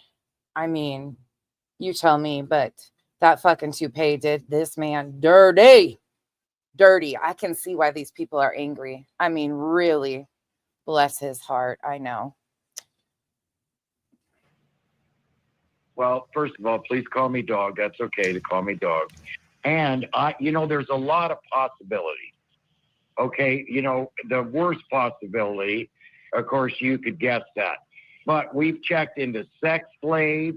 There's a lot of kids that are autistic that it's unbelievable, from 5 to 18 years old. Did you catch what he just said there? Let me back that up just a second. Oops, wrong way. I want you to make sure you catch what dog said. Yeah, that poor toupee really did get him. Bree. Oh, you guys. Okay, I want you to make sure you hear what dog says here, because into sex slave. There's a lot of kids that are autistic that it's unbelievable, from 5 to 18 years old, little boys and little girls that are in the sex trade. They're kept. Yes. He said sex play, and then he alludes to the sex trade. That is what he said. Yep. Watching them right now all over Tennessee. They just caught a kid, I think 8 or 9 years old, yesterday or the day before. So, we want to show those kids pictures of Sebastian. We want to show them those little kids. And unfortunately, trafficking does happen. Trafficking absolutely is a thing. But for him to say that, and I tried to fact check what he was talking about with this 8-year-old the following day after this, and I couldn't find it. It's got, sometimes they can ID someone a lot better than anyone else. So we want to show those kids pictures. But again, the ones that I guess found the kids is the TBI. I hate to sound redundant, but we need the federal marshals and we need the feds in on this. So the FBI has been assisting from jump. The FBI was the one who came out and offered up to a $50,000 reward. You might be right, Lynn. You might be right. I thought he said play, but you might be right about slave. I didn't even think that sex slave versus play. You mentioned the Proudfoots, Chris and Katie Proudfoot. Katie Proudfoot, for those who haven't been following this, is the mother of Sebastian. She was the last person to see him. Chris, the stepfather, and we invited them on tonight. We did get a hold of them. They declined. Joe, there has. They are. Of course they will. Of course they would. Absolutely, dog. You're right on that. because we're not going to have a repeat of what was done to the Ramsey family on what was it? Not 7-Eleven, Larry King Live. Larry King, Geraldo, like, absolutely they're going to decline. Yeah. And once again, look at that poor toupee. Oof, Donata Fida, Lesniak. Oof. I can see why you're angry. I can see why you're angry. They wouldn't go on. They wouldn't go along because here's the thing. Tell me if any of this is about finding Sebastian. None of this. This was a targeted attack for public perception, in my opinion. Chris and Katie aren't stupid, in my opinion. Joe, there's been some pretty nasty rhetoric going on online.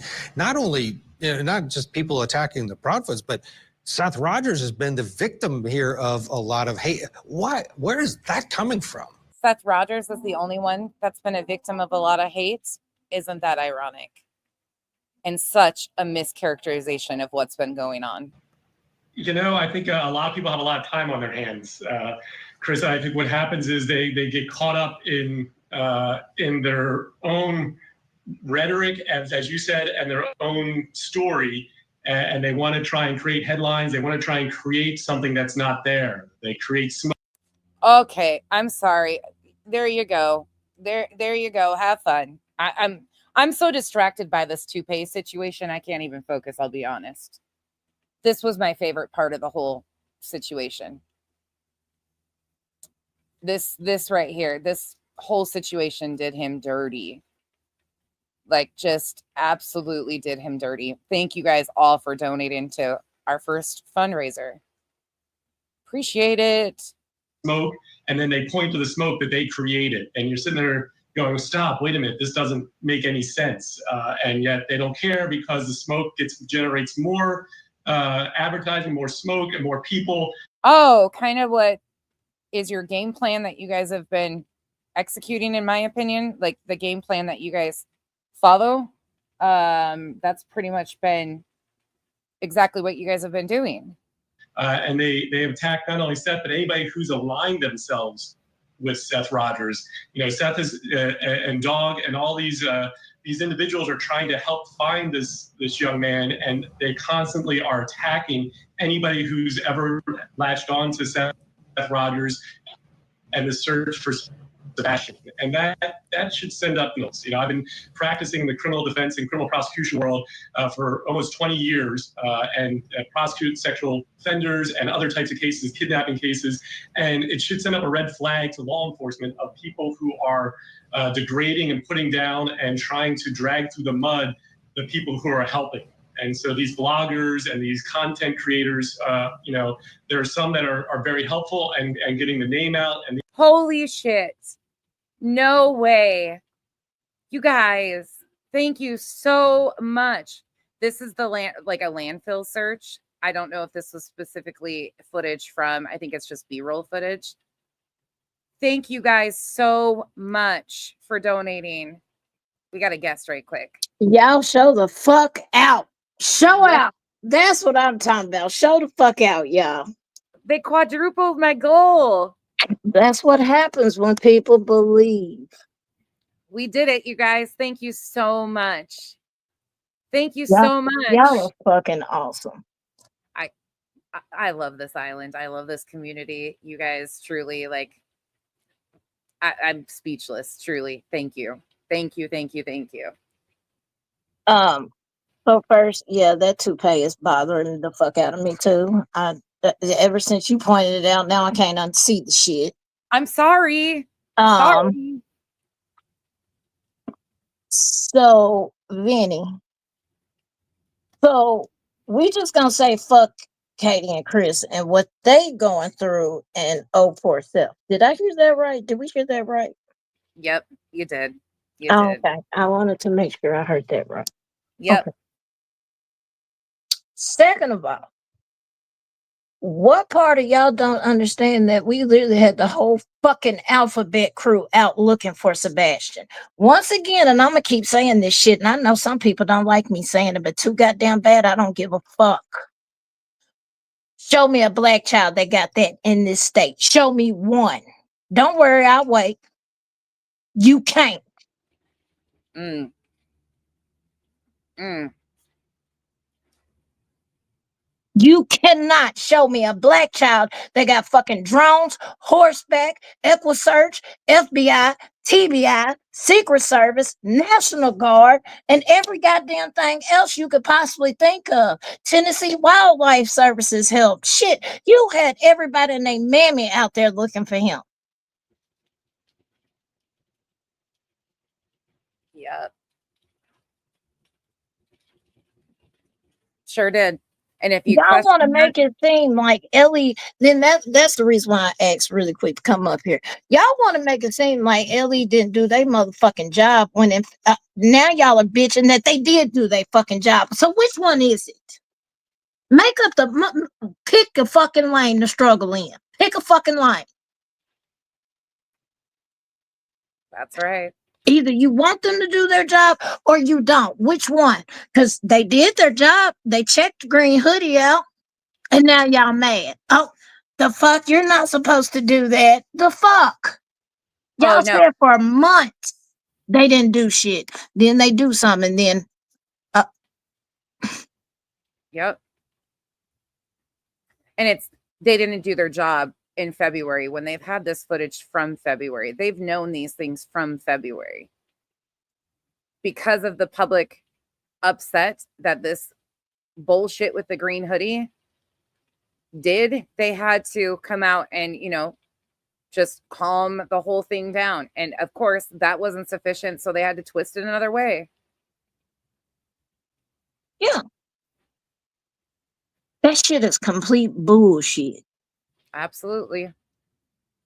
Yeah, pick a fucking lane. Pick a struggle. Which one you gonna do? Either in the shit house or out the shit house. But you can't have a foot in and a foot out. It don't work like that. At least they did check it. They did check. They verified. Look, y'all, Green Hoodie is not a suspect, so let it go. And that's still not good enough for y'all. The fuck is wrong with y'all?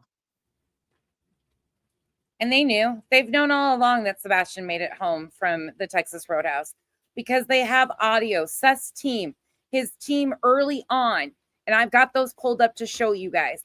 His team, Sweetie Pilo, T-Rev, Pascal, all of them knew because Seth said things to them and or on their panels. They knew that Sebastian made it home. They know when that trash truck went through because neighbors told them. They know that a car at 3 a.m. is different than the trash truck. They know that they're intentionally mixing situations to cause public upset and distrust in law enforcement.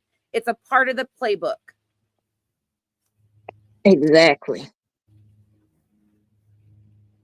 And if you question what law enforcement did, I encourage you to go back and watch part 1 of the optics and what law enforcement did, because we went through and pulled all of the news media when they were bringing awareness, when the community was rallying, when they were doing vigils that none of the family attended, the community support, the law enforcement, the command center for over 7 days was up and active.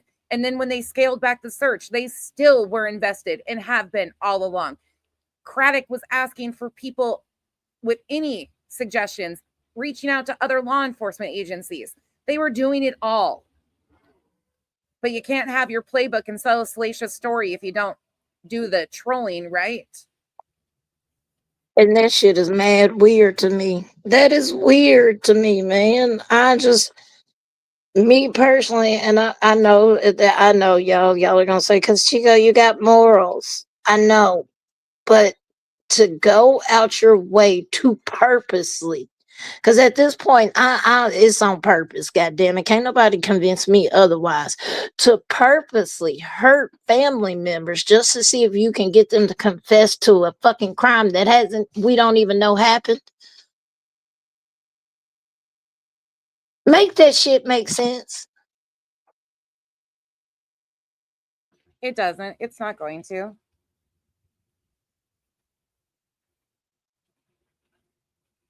And I think that's the part that really bothers me in all of this. Like, and it never fails. We hear it out their mouth. We just heard it out of Vinny's mouth. Fuck Katie and Chris. Well, they got plenty of shit, but poor self. What?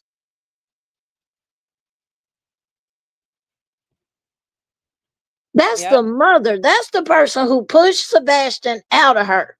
That's the person who grew Sebastian inside of her for 9 months. But it's fuck her. Yep. Y'all are out y'all rabbit ass mind. Y'all really are. Yeah, I'm Can I not gonna be up here long. Go ahead. can I just once again brag on the island? Yeah. In an hour and a half,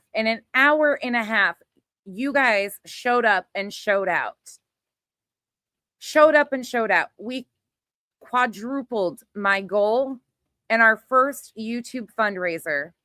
We have raised $1,000 for Nick Mick in an hour and a half. That is all you guys. That's what this community does. Because we actually give a shit.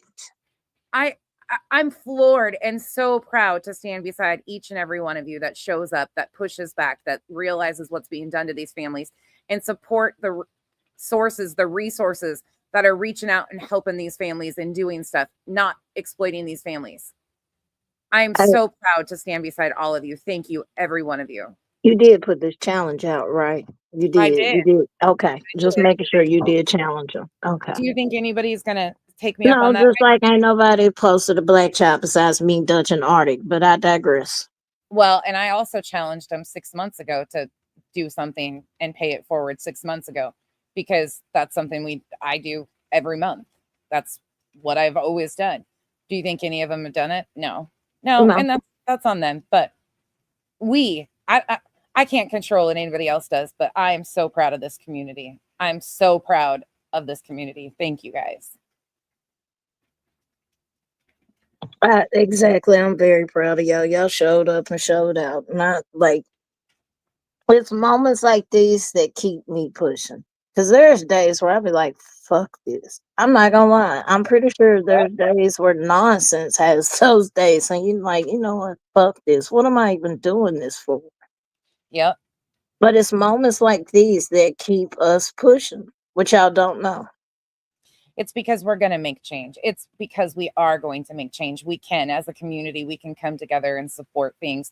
We can pay it forward. We can get laws to change. We can do this. We can stand in for our fellow humans and take shots for these. They have taken so many hits time and time again for no reason. And it's time that we stand up for our fellow human beings and do something to be there for them. Yeah. Well, I'm super proud of y'all. As an islander, I'm super proud of y'all. But oh yeah, me too. I wasn't gonna be up here long. I'm just trying to figure out the hypocrisy. And 1 minute y'all mad because law enforcement ain't doing their job, and then when they do their job, and y'all still mad. Man, pick a fucking struggle. Pick a struggle, please. Exactly. But y'all have a good night. I got to tend to my babies and fight with them because it's raining. So I already know one of them's not going to go outside. But we finna figure this out. So y'all have a good night, and I'll see y'all in the chat, y'all. Good night, Chico. Thank you so much. Oh, by the way. Yeah. One of the organizations, I think, I don't know much about them, but Duchess was kind of telling me a little bit about what charities that is available on YouTube to support directly. I want to do the next one for Black and Missing Foundation. That would be fucking awesome. It sounds like they're out of Memphis. Like it's a possibility. I know they also have one in Atlanta coming up as well, because Atlanta's been experiencing the same issues as we have, from my understanding, what I've been hearing. So they're looking at Atlanta as well, because like I said, they're experiencing the same thing we do. Oh, somebody said, yes, I work with them. They are awesome. Okay, perfect. See, there's also, if you guys know of any other foundations, charities, or like that, we can put them in to request them, that they get, like, YouTube reaches out to them. So if you have any information like that too, send me stuff on 501c3s that do help, and I will submit them to YouTube and see if we can get them in the system, because I want to do this. Like I said, we're going to do this a couple times a month at least, because this is what it should be about. This is, to me, this is what community is about and for. Well, that's what it should be, but unfortunately, you have a lot of bad actors that have hijacked it and made it into, yeah. Autumn, that's another good one. I just appreciate nonsense doing it, because we have a lot of creators out here that, want to talk that talk, but very rarely do they walk that walk. Now, Man, there's a few I can name, like Dutch, Nonsense Now, and, but I've very seen rarely. Yeah, I've seen a few do them. It took me, let me tell you, I reached out to people today because I was having a hard time getting it to attach and I couldn't figure out what I was doing wrong. I sat there for like 2.5 hours trying to figure it out. I reached out to friends that had these options, and think Allie was one of them that Mal reached out to for me, and she was like, "Oh, I'll teach her if need be." And I was like trying to scramble to figure it out, but we finally got it figured out.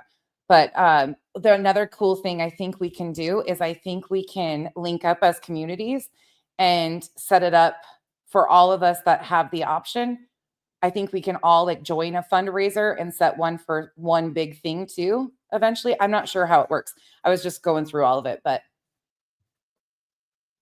there's a lot we can do. We can pay it forward. Absolutely.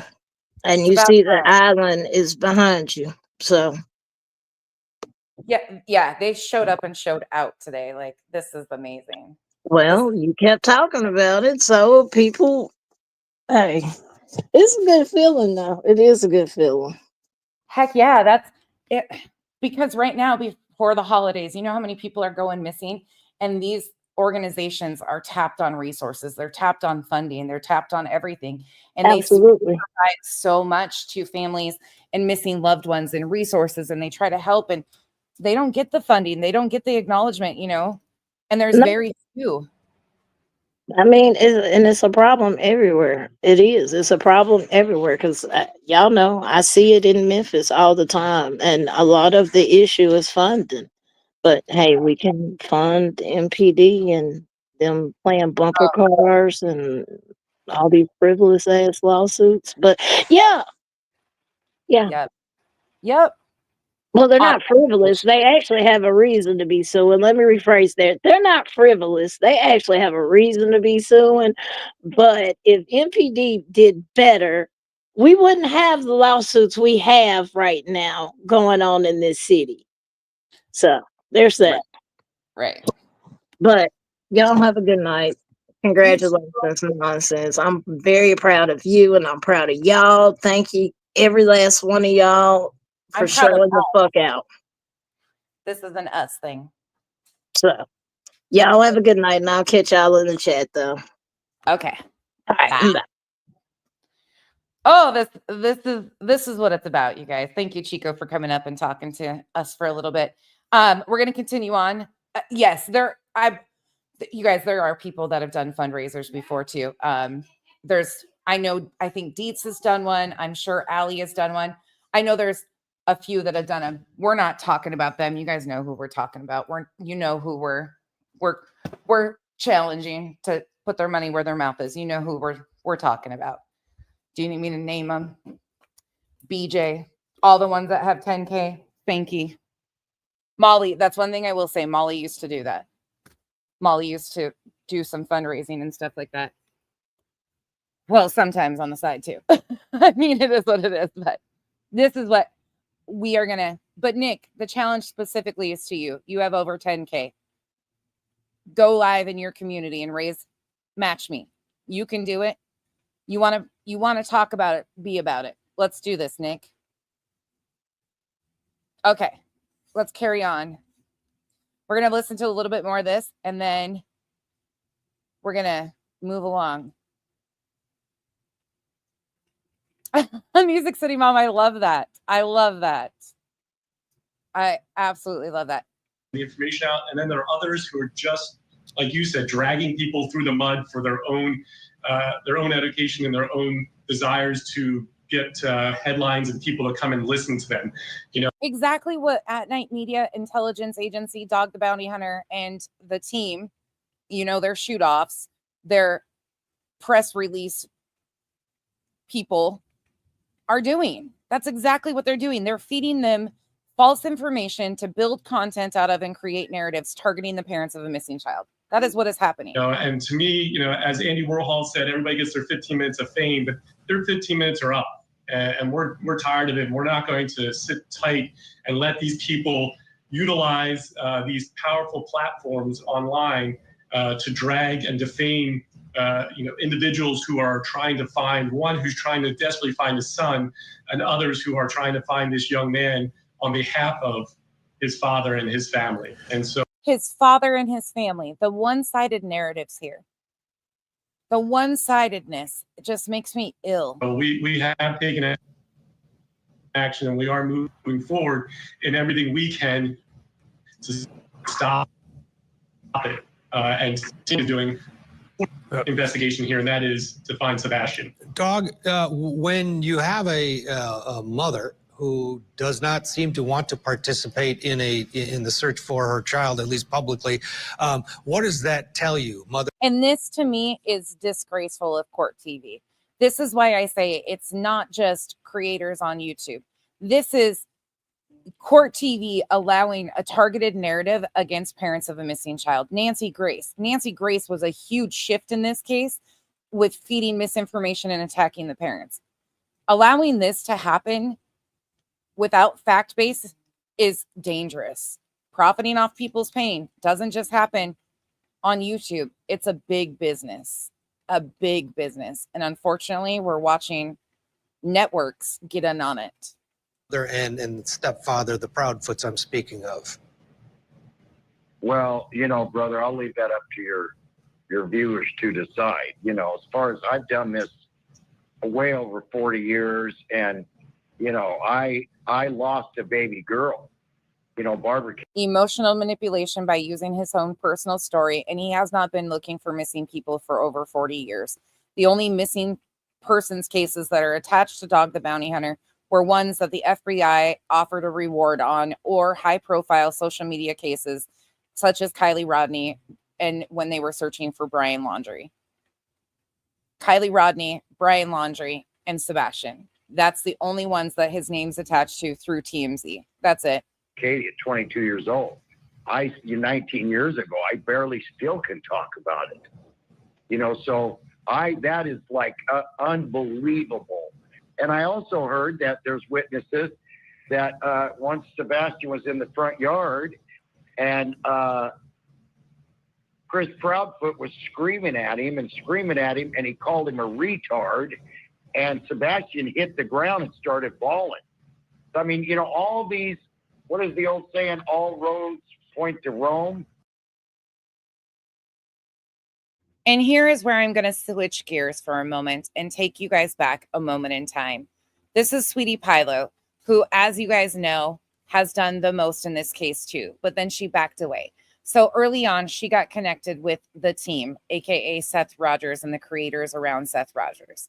But I'm going to take you back to listen to what Sweetie Pilo said about what the neighbors had told her, because it's quite a stark contrast to what's being said now. And as time went on over the last 9 months, the story has significantly changed over and over again. Sweetie Pilo is also a huge source of misinformation. But I want you to listen to the story that she told. And she has a huge page. Now, she is also the person who came out and passed on. We know Seth Rogers was her direct source, along with neighbors, and she was also connected to other creators. But we also know that she made false allegations against Chris Proudfoot early on in April from an anonymous source, making hefty, life-changing allegations against Chris Proudfoot. But you heard what Dog said about the neighbor. Now pay attention to this. To bed on the night of the 25th of February. The whole story is that he went to bed at about 9 o'clock. Mom hears some shuffling or something at like 10 o'clock. And then the next morning, when she goes to wake him, he's not there. And so she claims to look all around the house, looks all around, maybe the exterior of the home, and then she's like freaking out, frantic, like any of us would be, right? Bye, Allie. Thank you for stopping by.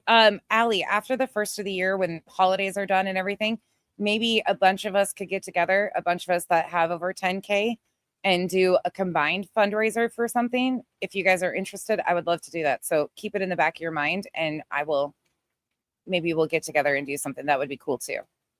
If we're missing our baby. I'm so excited right now. You guys, I'm beside myself.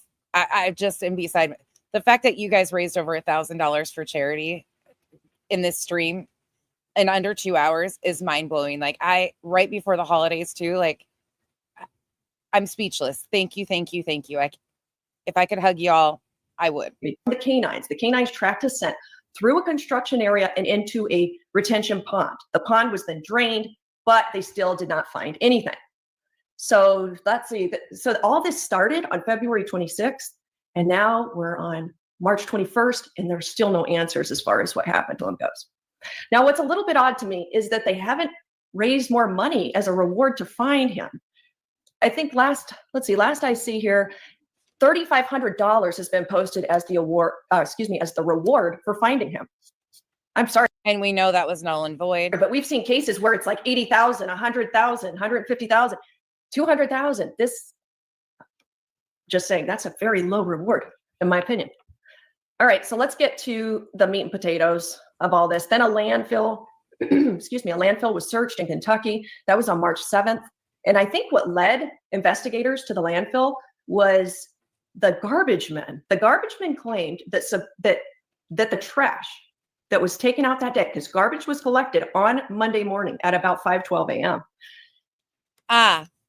Remember Seth stating that the time on the clock of that video that he was shown was stuck and that the time wasn't at 3 a.m.? Well, she's telling you what time that trash was picked up, and she's going to tell you how she knows this. And the garbage people claim that the trash was a bit heavier than usual, which I don't know how they even gauge something like that, but somehow that tip is what led them to the landfill. As of right now, both the mom and stepdad, I would say they're compliant, but in a lot of ways, it's hard to say. They're compliant, but like the stepdad is super argumentative. I don't know if you guys have seen the interviews and stuff, but he's quick to anger. You can definitely see that. No doubt about it. What you need to know, though, is about these weird, bizarre lights. I'm sure you guys have heard about them, but let's get into the lights because I think it all ties together somehow. Okay, so right away, they're setting apart. When the trash was picked up, they're talking about that video with the trash, what time the trash pickup was done. Seth tells the story, and I've got that pulled too, of when and what he was shown by law enforcement. Chris explains the same thing. There's two separate situations going on that they're trying to mix into one situation to cause chaos and confusion. Listen to this. Let me share this with you. Okay. Oh, and just so anybody is not confused, this was March 21st. They were aware early on of this information. Social media was aware. So these people spinning these stories 9 months later, there's intent behind it.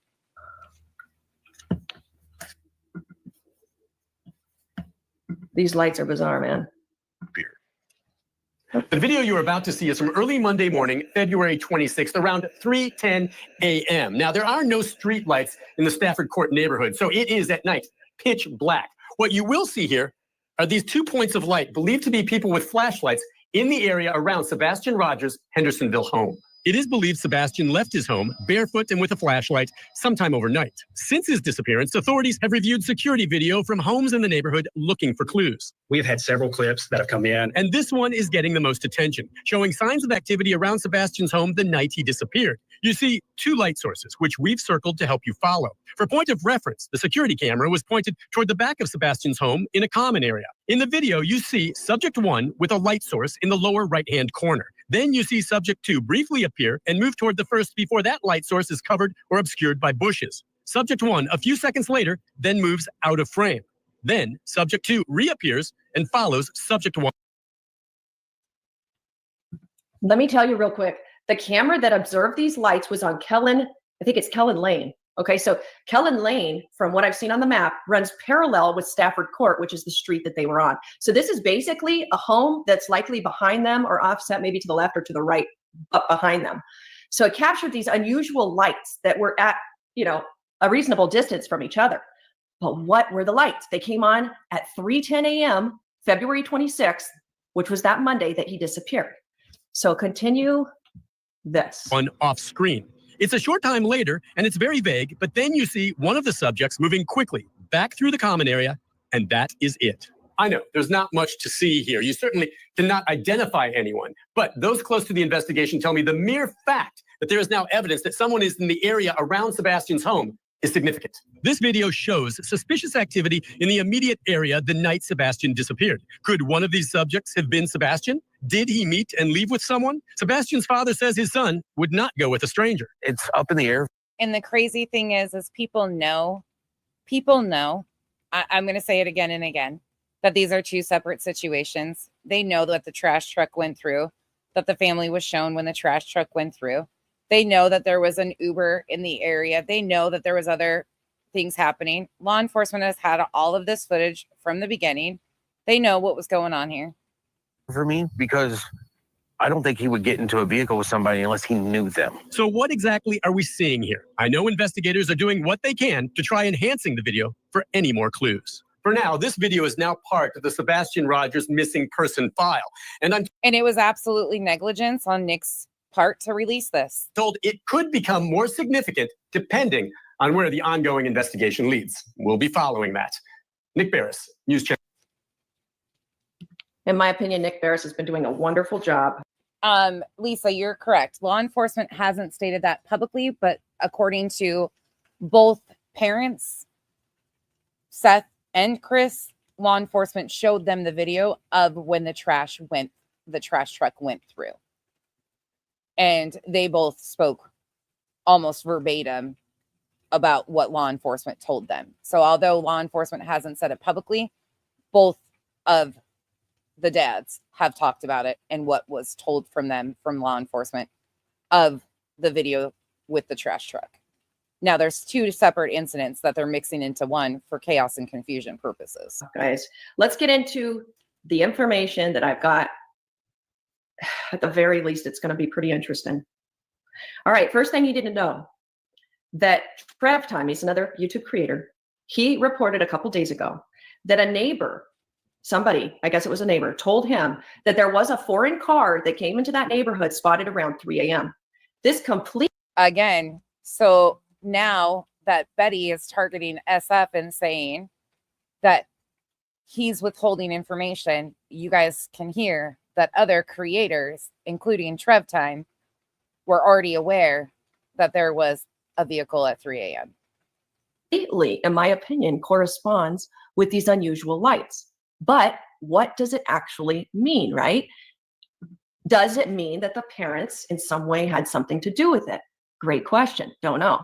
But what I can tell you is I talked to several different individuals. I'm going to go over what they said. Okay. So there are no street lights on that street, or I guess on any of those streets around there in the middle of the night because of there, I guess there's no HOA. So it's completely pitch black in that neighborhood, which makes it incredibly hard for a camera to capture, what's even going on. I'm sure and she is going to tell you where her source comes from. Listen up. TVI and stuff has had to really adjust the lighting to try to get any image whatsoever because it's just so dark. What I was told is every single thing that Katie has said, as of now, Katie is the mother of Sebastian, that every single thing she has said at this point checks out exactly to what she could see surveillance-wise. So what she observed when she went back through her footage was at 5:12, the trash came. Okay, that would have been on Monday morning. At about 6:20, mom comes out. It could have even been 6:30. It was sometime in that window. Mom comes out. She sees neighbors. There's multiple neighbors outside at that point, and she starts saying, I can't find Sebastian anywhere. I can't find him anywhere. Now, I don't think she's much said that part of the story, that she actually came outside of her home and she was frantic, I guess, looking high and low for her son. Then she got into her vehicle. Notice how she states that every single bit of this matches what Katie said. Notice that she's talking about camera footage from the neighbors. Well, continue to pay attention. Some of you might not have known this even happened or was said by people. Went over, I think, what was the school, potentially. That's what it's believed anyway. She was only gone for about maybe, let's say, 10 minutes at most, maybe 5 to 10 minutes at most. Came back, and from there, it's odd to me.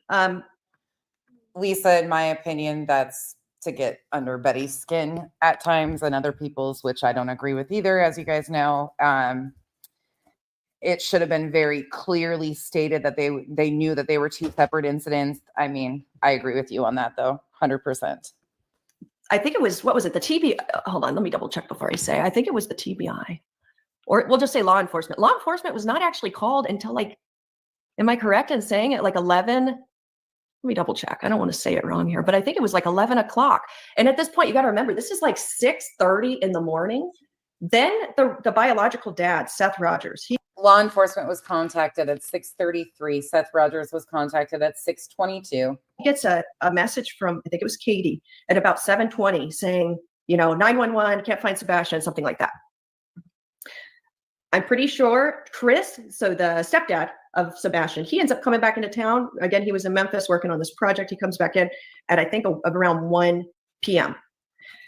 So you notice the misinformation that is being inlaid with this off jump. This is why she was also, in my opinion, part of the team who was being released information to, because of her willingness to spin stories without fact checking it. But it's going to get interesting here in a few moments, because she actually talks about the neighbors' perception and things that has now been twisted so greatly. All right. So what I know is, so a lot of people are speculating that maybe he vanished before the point that we know of, Monday morning, right? That's not actually possible at this point. Let me tell you why. Because he was seen on camera Friday afternoon at about 3 p.m., which would have been right after school, got out. He checked the mail, went back into the house. Then he's seen on Saturday around, I want to say it was 6 something. It could have been after they got back from their dinner, because I guess they went. So listen to all the different times that he was spotted on camera in the days before. And she'll tell you where she gets this information from. Wait, was that on Saturday? You know what? No, it was on Saturday evening, but I can't say it was around a dinner time. But it was Saturday evening. He's observed skipping and hopping along, checks the mail, goes back in to the garage, and then goes probably back into the house. Then on Sunday, so Sunday being the day before he disappears, he is observed taking the trash out pretty late at night. I can't remember if it was 6 or 7, but it was somewhat late at night. I guess if you don't get your trash out early, you're gonna miss the opportunity. So the trash guy comes at so early, and on that day he came at 5:12 a.m. What I understand, the only lights that were on were the garage lights. When Katie 5:12 a.m. the trash was picked up. All of this information has been out here, you guys. Every bit of it. Now, she does have some details very mixed up, but it's going to be interesting, because she's telling you there's 2 separate incidents, when the trash came through and the 3 o'clock lights. People knew about all of these situations that they are being spun. They also knew he made it home from the Texas Roadhouse, because there's audio of him and Katie, which she's got a whole video on too. And there is also footage of him taking the trash out. And where does it come from? The neighbors that have the footage. He says that she put him to bed at 9 o'clock. The lights went out at exactly 9:08 p.m. Then at about 11:45, her light goes out. Katie's. The lights go out at 9:08. Tell me that that's not specific time. So again, how people are rewriting things and switching things up and saying that these things never happened and all this suspicious activity and yada, yada, yada. completely goes against what we knew in the beginning. And when I say we, these creators that are spinning these stories knew. They knew. And they've known. So the mothers. There is no, you know how she says that she hears like a shuffle or something around 10. There's no absolute proof of that happening as far as lights or anything go. So we don't know about that. But Chris, this person told me Chris was not seen the entire month of February. People observed Chris when he did come home that day, and the embrace that they had was really like, it was powerful. It was. Oh, wait. People have confirmed in the neighborhood that he wasn't there the entire month. And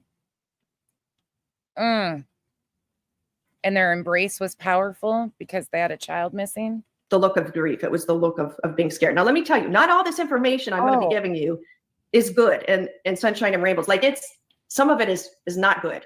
This was the better of what I heard. Okay.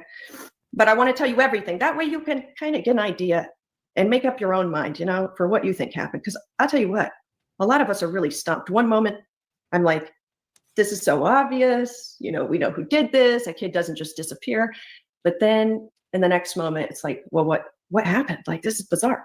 And to answer Holly's question, hey, any wonder why she was given salacious information to, because here she is stating bit by bit that the videos match Katie's story.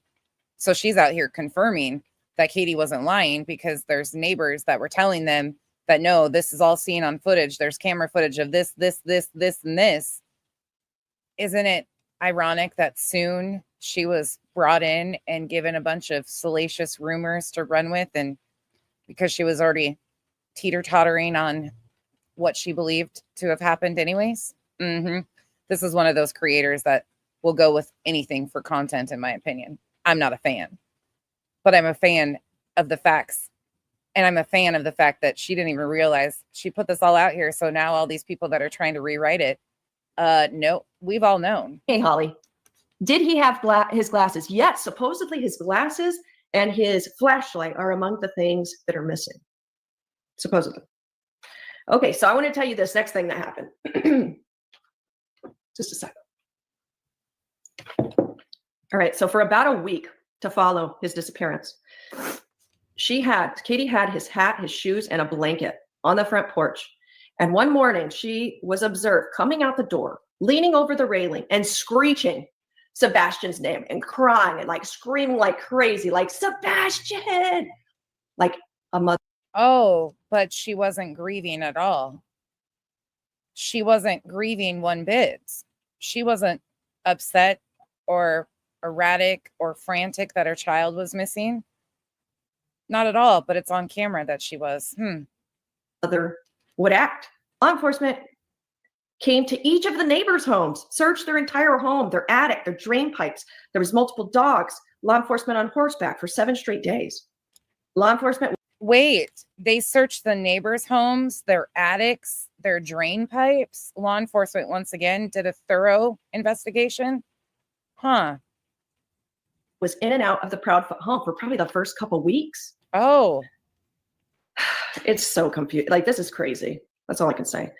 Their backyard is fenced with about a 4-foot tall plus, fence that would be difficult to get over. I asked if law enforcement had come into Chris and Katie's home and done like a full forensics investigation, like with luminol and all that. And I was told that they've taken photos, and you probably heard this part because I think it has been said elsewhere. They've taken photos all around the home, like every square inch. I don't think that they've done the whole luminol thing yet. They were. They took photos of the entire home, every inch of it.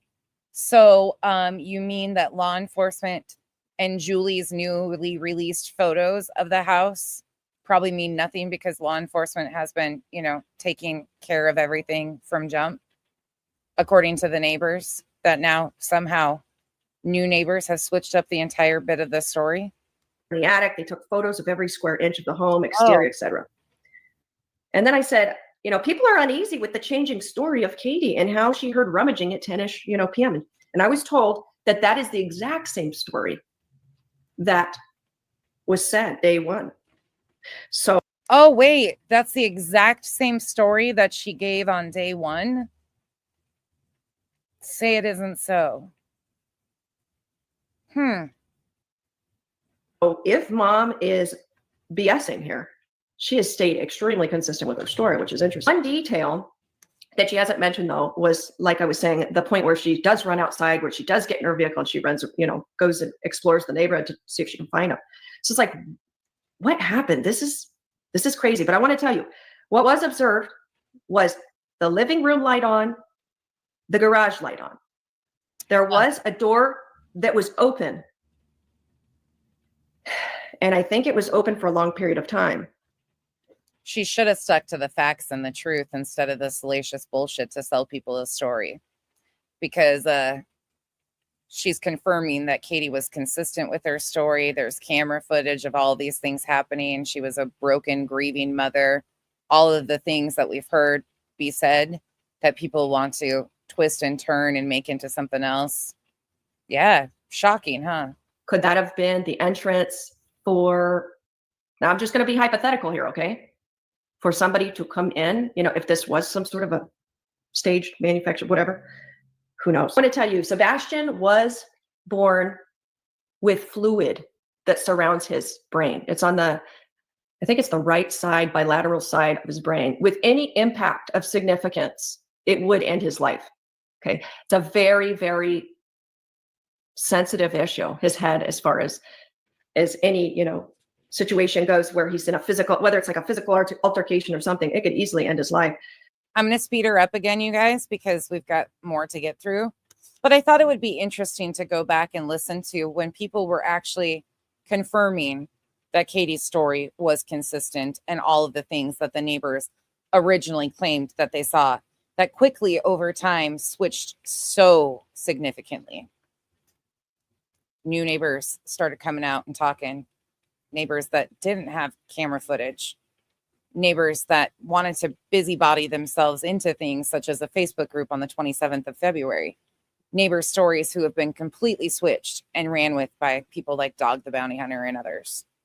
So that's one thing that really stood out to me, that, let's just say if a parent got really pissed and they reacted out of anger, that he's very much on the brink of not being here, if somebody got angry enough to do something. March 21st. All right. So they have a pin code lock on the front door and garage door. There is one door that doesn't have either pin code lock or anything for obvious reasons. I do know which door that is, but I'm not going to say here because, it is what it is. Supposedly a smell, the scent of Sebastian ends at a construction site and then into that retention pond area. I asked if maybe is it possible that he could have gone out a window? And I was told that when this person was in the home, all screens were on the windows. There was one window that used to be easily opened, but since the new, owners came in, Katie and Chris, it's not so much anymore, and it's now blocked off for being utilized. So screens are covering both the bottom and the top windows. Because that was my first instinct. Well, did he go out a window? What's the deal here? It's very confusing. Sebastian's bedroom is not on the back of the house; it's actually on the front of the home. So if you Straight talker, she showed it on her screen the other night. She can't deny it. It's on the screen. were to dip out, he could walk right through that front door, but there would have been a record of it. And who knows, maybe that record, exists and law enforcement has it, I'm sure, right? From what I understand, people who have come into contact with Sebastian, they say he's very kind, very well-mannered, helpful kid. Maybe a touch of awkwardness, just like, most any other kid, really, especially if they have if they're on the spectrum, there's a possibility that could be the case, right? I asked if there's any new people in the neighborhood. No, nothing of note. There's actually a sheriff that lives right close to there. So it's even extra secure in that regard. Does mom park in garage regularly? I asked. Yes, always. Mom always parks in the garage. Chris has a big truck. It doesn't fit in the garage. His RV was with him the whole time. So Chris, he was gone. He was out of this equation. Again, I say, with a very well orchestrated, planned, collaborated effort, I feel like people can pull off almost anything, right? But the question is, why would they? I found out today, by the way, that the bio dad has life insurance on Sebastian. I thought that was a little, not that that's, some people have life insurance on their kids. But that just struck me as just a little bit odd, just something to note. Okay, I'm just giving you the facts I know.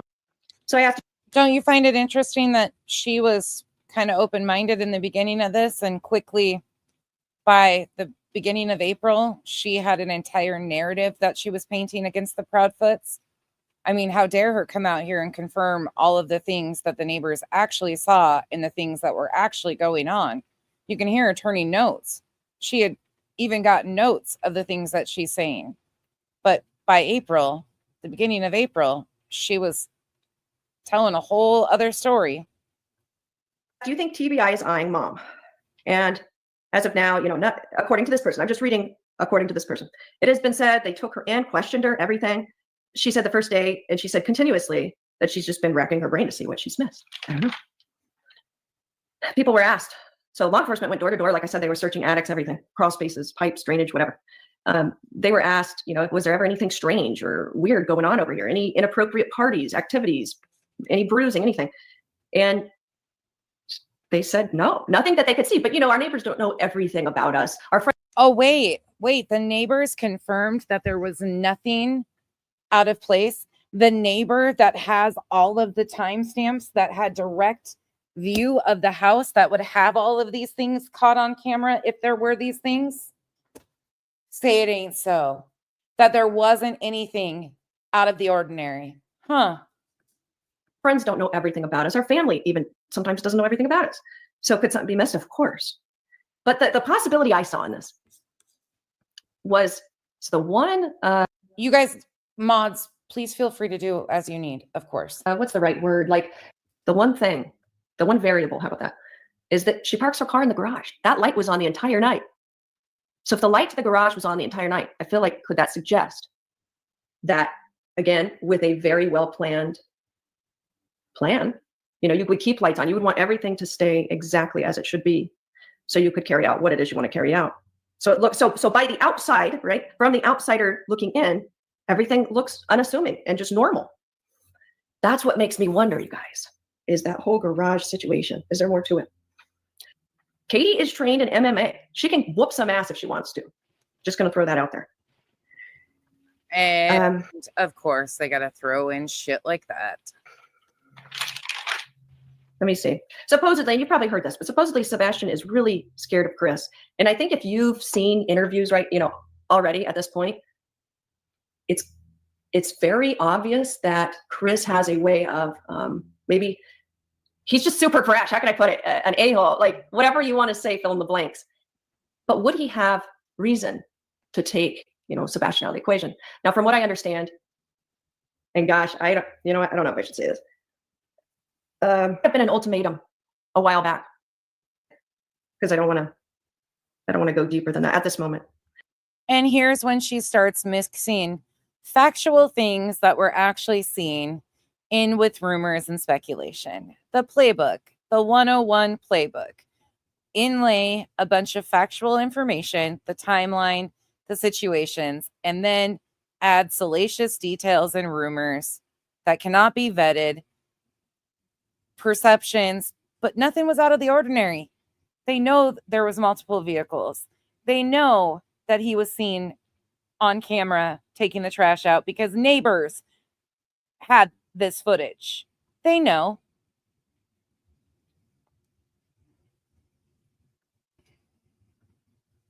Hope you guys understand. If they are completely innocent of this, I don't want to pile on to the stress they have. But is it still fishy? It's very fishy, guys. Like a kid doesn't just disappear in the middle of the night. That's not normal. When I get up in the morning to get my kids ready for school, when I walk into their room, I expect to see them every single day. So kids don't, in my opinion, kids don't just disappear in the night. So this spot or this spotting, guys, it is nerve-wracking doing live streams. I should just tell you that ahead of time. This foreign car that was spotted in the neighborhood around 3 a.m. Is there more to that story? That's what I wonder. And these lights, the lights that are seen a great distance from each other, then they sort of like come together a bit, and then that is fishy. So I say again, with a planned execution, right, you can make a lot of things happen. And in this case, I wonder if there was a third party involved. That's honestly what I wonder. I don't know. This is really something. I'm going to read some of your guys' comments because I got to know what you're thinking too. It's a perplexing case. It is absolutely bizarre. Yeah, guys, say what you want here. You're free to speak. Yes, Dinah has looked into this. Yeah, I really wish she would do something publicly on it, but she's not at this time. And as you guys know, that changed shortly after. So you're hearing that neighbors were confirming that nothing out of the ordinary was going on. You want to know what else that people knew early on? Let's switch gears for a moment. Let's go to another Sweetie Pilo from March 28th. Now, again, she's using the playbook. She's using the factual statements mixed in with salacious bullshit. She's buddies with Donna, so you got to take everything with a grain of salt. But the point of this is these things were known. Neighbors across the street who have security camera pointed at their house. Didn't see anything weird. Katie's story was consistent. She was seen grieving. All of the things that she had told people. The lights are consistent with the cameras and the footage that is being seen. Every bit of it. They don't want you to know that, though. They don't want you to remember that. Let's look at this for a moment. Hold on. I want to go. I have a timestamp here. Oops. Hold on. Okay. 4 minutes. Let's go to 3. Actually, we'll just start from the beginning. Who in the world is going to leave town when their child is missing? And this is the date that they leave town. So again, they have contact with the neighbors. Let me remind you. They have contact with the neighbors. They knew Katie was there. So this whole trip to Oregon definitely wasn't Chris and Katie in March. We know that. That was already ruled out. That was part of it. Hey, Lawyer Mystery Maven, I hope you're doing well. Thanks for stopping by. I'll wait. Can you think of anybody who does that besides Trezell and Jacqueline, Letitia Stout? Remember Barry Morphew even left his residence. He sold his home and maybe because people were keeping them under surveillance and watching everything that they were doing. And there was people flying drones over their house and using night vision goggles outside their house. And there was threats being made and, all of the things. And when your husband returns to work with law enforcement's blessing, you're going to go with them. And you see how she instantly starts comparing, again, the playbook right away, mixing details with salacious rumors. How do you sell a story? But what she slips up and says is pretty interesting and confirms a lot. And left that area when Suzanne Murphy went missing. Guilty people typically leave when they've got the missing loved one that left from that home, allegedly left from that home, right? This is not normal. Especially when you look at a mother like Riley Strain's mother and how grief-stricken she was when she'd get up there with, the other loved ones and stuff. And you could just see the grief on her face.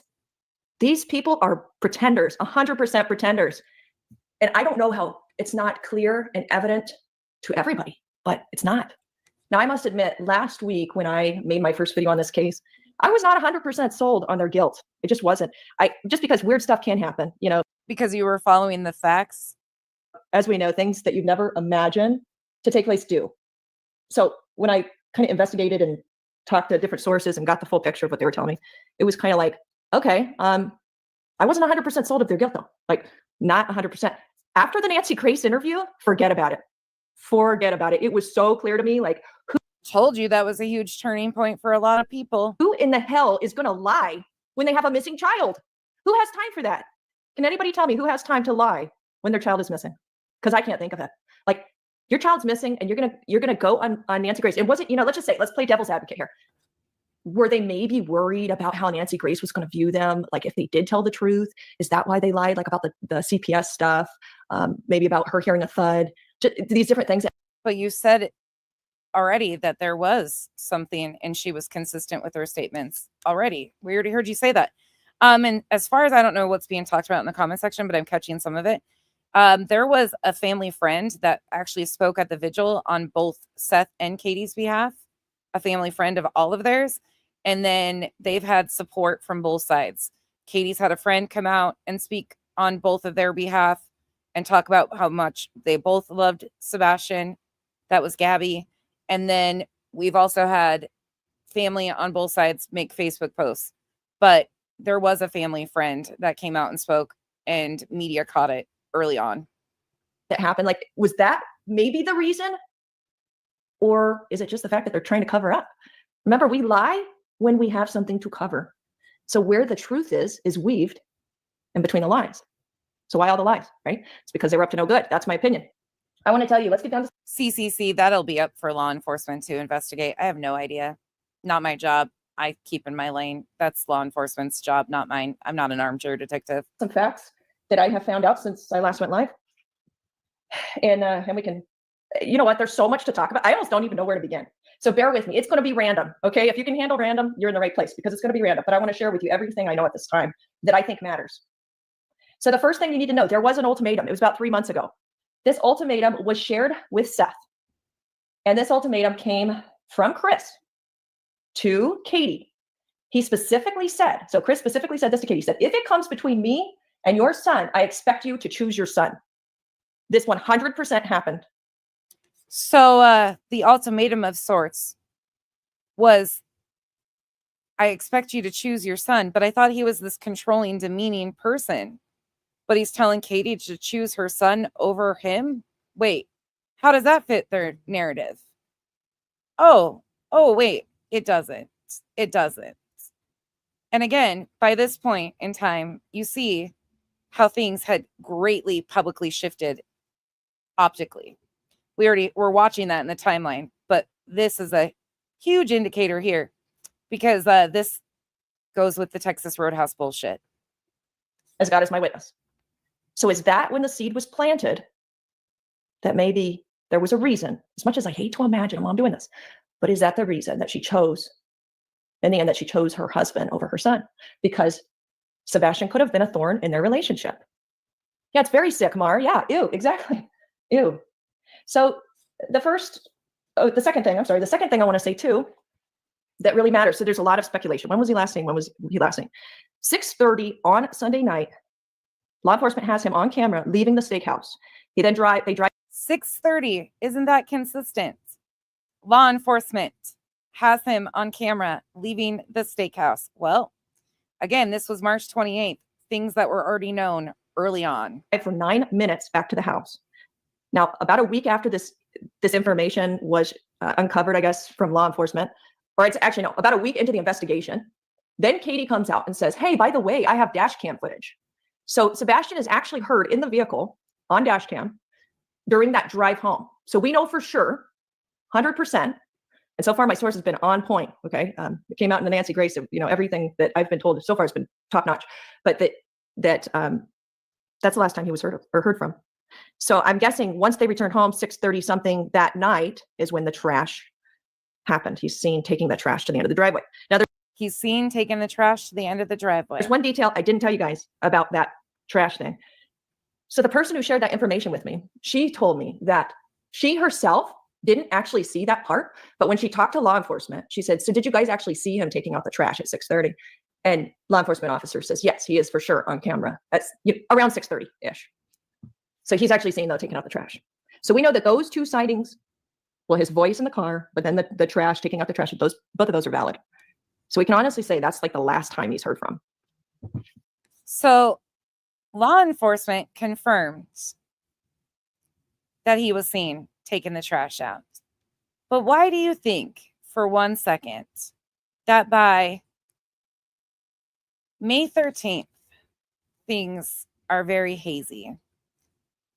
Very confirmed in the beginning, very confirmation, very much so solid from Seth, what the trash truck was, what law enforcement showed him, that there was footage from the Texas Roadhouse that they showed him. But then on May 13th, things take a drastic turn, such as this. Now that they would like to just say something about that. Go ahead. If the parents are listening, thank you. Because that was a little bit of hope. Yeah. And when I saw the actual pictures of him standing next to his mom in the Christmas tree, Sebastian's got just the way that he walked, the way that he held himself and stuff. I'm giving you full context. This is from Pascal's May 13th. This is after the supposed sighting. That was Thanks for that little bit it was debunked. of hope. I needed it. And we're going to get into all of that in the timeline of the optics and everything that went on and the drastic switches and how they happened and who was involved with these drastic emotional manipulation, optical changes in the next segment of that. Yeah. Now that has been debunked, said that wasn't Sebastian, we're kind of back to square one in a way, right? And I, with and I don't mean that to sound to give it some sort of negativity or anything like that. Sometimes taking the step backwards, right, going back to square one gives you a huge leap forward. So let's talk about some things really, really quick. Now, I know that there's been footage, right? There's a whole bunch of footage, Ring camera footage, so on and so forth, showing the Sebastian taking the trash out to the front of the house, and then all of a sudden nothing. Now, I have a question for you, Seth. I know that there's footage of him taking the trash out. Have you seen all of the footage, everything revolving around the disappearance of Sebastian? No. You have not. What is it exactly that you're interested in seeing with your own two eyes right now? Oh. Everything. And the reason I say everything is because when you have to start back at square one, you got to review everything. So a lot of mine is just. Oh, Denny, you're in the perfect. You came to the perfect spot. Reviewing what I already know in my mind. Give me a minute. Things that I've seen. Some of this stuff that gets pulled up, I don't know if it's, if it's real or not, and I don't have access to it like the police department does. Okay. So is there? Okay. So I'm just going to ask these questions. Did you get a chance to see anything as far as I don't know, footage from their cars? Anything outside of the house? No? No.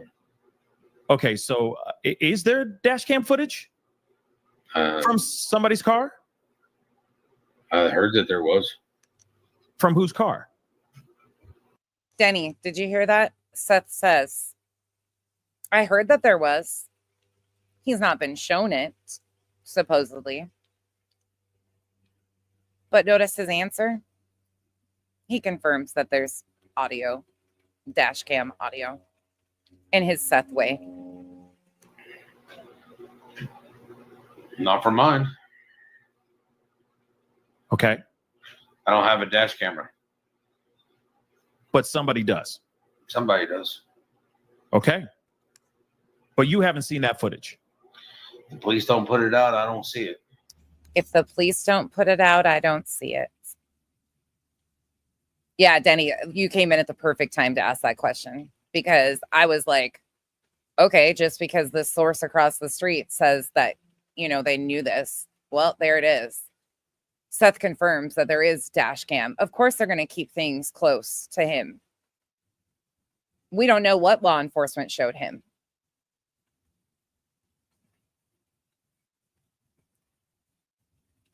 But he knew and has known that there's footage of Sebastian taking the trash out. He confirmed that. He knows about dash cam audio. Law enforcement is going to keep a lot of this. But by this time, again, it was May 13th, the optics had really started to change. And Tony was brought in to play cleanup crew, according to what he said later on. What he was cleaning up, I'm not really sure. Because he made a bigger mess, in my opinion. Tony, any thoughts on that? What falls under my wheelhouse is not the investigation. So unfortunately, I don't know anything about the dash cam. Interesting. Okay. So obviously there's footage that you've only seen, Seth, so far, since the last time we talked. The only footage that you've actually seen is Proof of Life walking out of a Texas Roadhouse, correct? Yeah. But there's a slew of other footage that you still have not seen. Correct. Especially in people's cars and outside of around the house, per se. Yeah. There's a slew of other footage that he has not seen. I wonder why. I wonder why at this point in time, law enforcement wasn't showing him everything. Because it seems to me that every time they did show him something, he was very, very straightforward about what they had shown him first. Denny, in the beginning, no, he was, yes, there's footage of it. But then as the time went on, then it's too dark for me to make out that it's Sebastian. It's too far away. It's too this, it's too that. But in the very beginning, when he was asked about it, he was very, yeah, there's footage of him taking the trash out. And again, it was because law enforcement, obviously, maybe they didn't show him that fully. He says he saw it. They showed him the footage because he says it's too dark or distorted for him to see. But in the beginning, when he was asked questions, he was very direct and to the point about his answers. I'll give you an example really quick. Give me 1 second. Let me pull up something else. I'll play this a little bit further so you guys can listen to that while I pull this up. Okay. Interesting information. Now, when it comes to, okay, we have got to talk about this. This is not going to be an easy conversation, but I want to make sure that we address this because there's a lot of people that are reacting to some things that Seth, your mother, put out here recently, saying something along the lines of she knew about Sebastian's encounters, for lack of a better term, with Chris Proudfoot. And I know that there's been a knee-jerk reaction over the past 24 hours of people feeling some type of way about why she hasn't reported or why she didn't report those things in the past if she had known. Can we expand on that? Can we talk about that a little bit? We don't have those answers. We have not talked to her about what she knew, why she didn't report, whatever. Okay, hold on. Switching gears here for a second. Here is one section of him being more direct to the point about his answers. Okay, that's interesting. So he was gone all week. I believe so. You believe so? Okay. Normally, I believe so because normally, if I have him, maybe you don't know. Here, but when did Chris go to Memphis? Do you have any knowledge of that? When he actually left for that job on Monday? Well, I don't think he left Monday. I think he'd already been there all week. So he was out there all weekend. From what all week? Oh wow. Okay, that's interesting. So he was gone all week. I believe so. You believe so? Okay. Normally, I believe so because normally, if I have him, yeah, Sebastian's mom would go to Memphis. If I had Sebastian over the weekend, she would normally go to Memphis. I see. Okay. Interesting. So he might. Okay. So he could have been there for a while. Yeah. And then, of course, Sebastian's mom is with him. She wakes up Monday morning, and he's gone. So there's that Friday, Saturday, and Sunday where he could have disappeared. That could have been time somewhere around that time, let's just say. I mean, no. Sebastian disappeared sometime Sunday night, Monday morning. Sunday night, Monday morning. Okay. I apologize.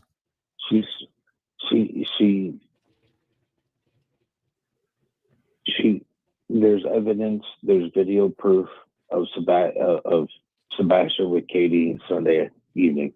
Are there cameras in the house or around the actual house?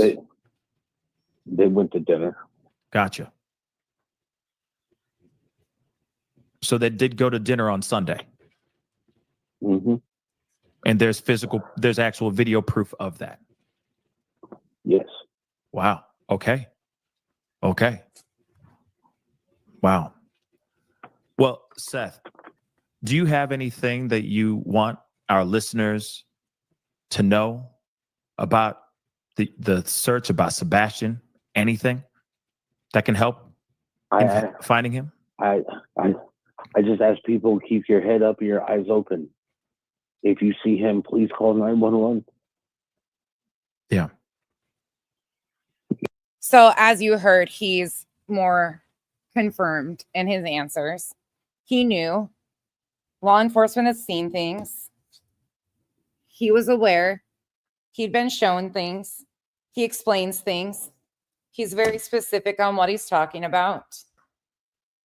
Again, as time goes on, more and more people, more and more content creators get involved. Things start to change and things become blurry and he can't remember things. And I've got another clip pulled up for you too. And I will find the clip of him talking about the trash and Sebastian taking that out. It probably won't be tonight because I've got a million things, but I will find that for you. You know, if he's hungry, give him some food. If you see him outside your house, do not let him in your house. Call 911. Get him something to eat. Get him something to drink. Can I ask? I'm pretty sure he's starving. Right. Do you mind me asking? Denny, that's a fair assessment because he even states in some of them. But I also, facts don't change. Seth answers them very directly in the beginning before there was a big shift. There was a definite big shift that took place. Before then, he was very confident in his answers. He was communicating directly with people, being, supportive of law enforcement. The story doesn't change. Seth absolutely knew that law enforcement had this Texas Roadhouse video. He had been shown video of Sebastian taking the trash out. That even though Seth says he can't make it out clear that it's Sebastian, law enforcement was very sure that it was Sebastian. They have audio, dash cam audio. He's aware of that. He was aware of all of these things. And for him to stand by as his team, Nick the Hat and At Night Media, come out and dangle this stuff isn't helping find Sebastian in any way, shape, or form. Not at all. He knows Sebastian made it home. He knows that from law enforcement. So all of these emotional manipulation techniques don't sit well with me at all. One more question. I know I was just trying to wrap it up with you, but I got one last question. Because I know that he was on medication as well. Was there any possible medication that he took that could give him some sort of mental break or some sort of psychotic break where he would just wander off without shoes on in the middle of the night? I have no idea. I've asked TBI and Sumner County to check to see if that is, and nothing. And he's never done anything like this before, correct? Cool. Yes, sir. Okay. Not out of spite or out of anger, out of protest. He's never done anything like just leave or walk off or anything like that out of just being a teenager with angst, I love my son. I love my son a lot. And I have thoroughly aggravated him at different points in times. Of course. Because I'm his dad. I was going to say, you're not a dad if you're not doing that. You know what I mean? And he has never once walked out my front door. No matter how mad I've made him. Yeah. He has stormed off to his room. He has sat there and I don't want to talk to you. And I'm like, well, you can get over it. I'm your dad.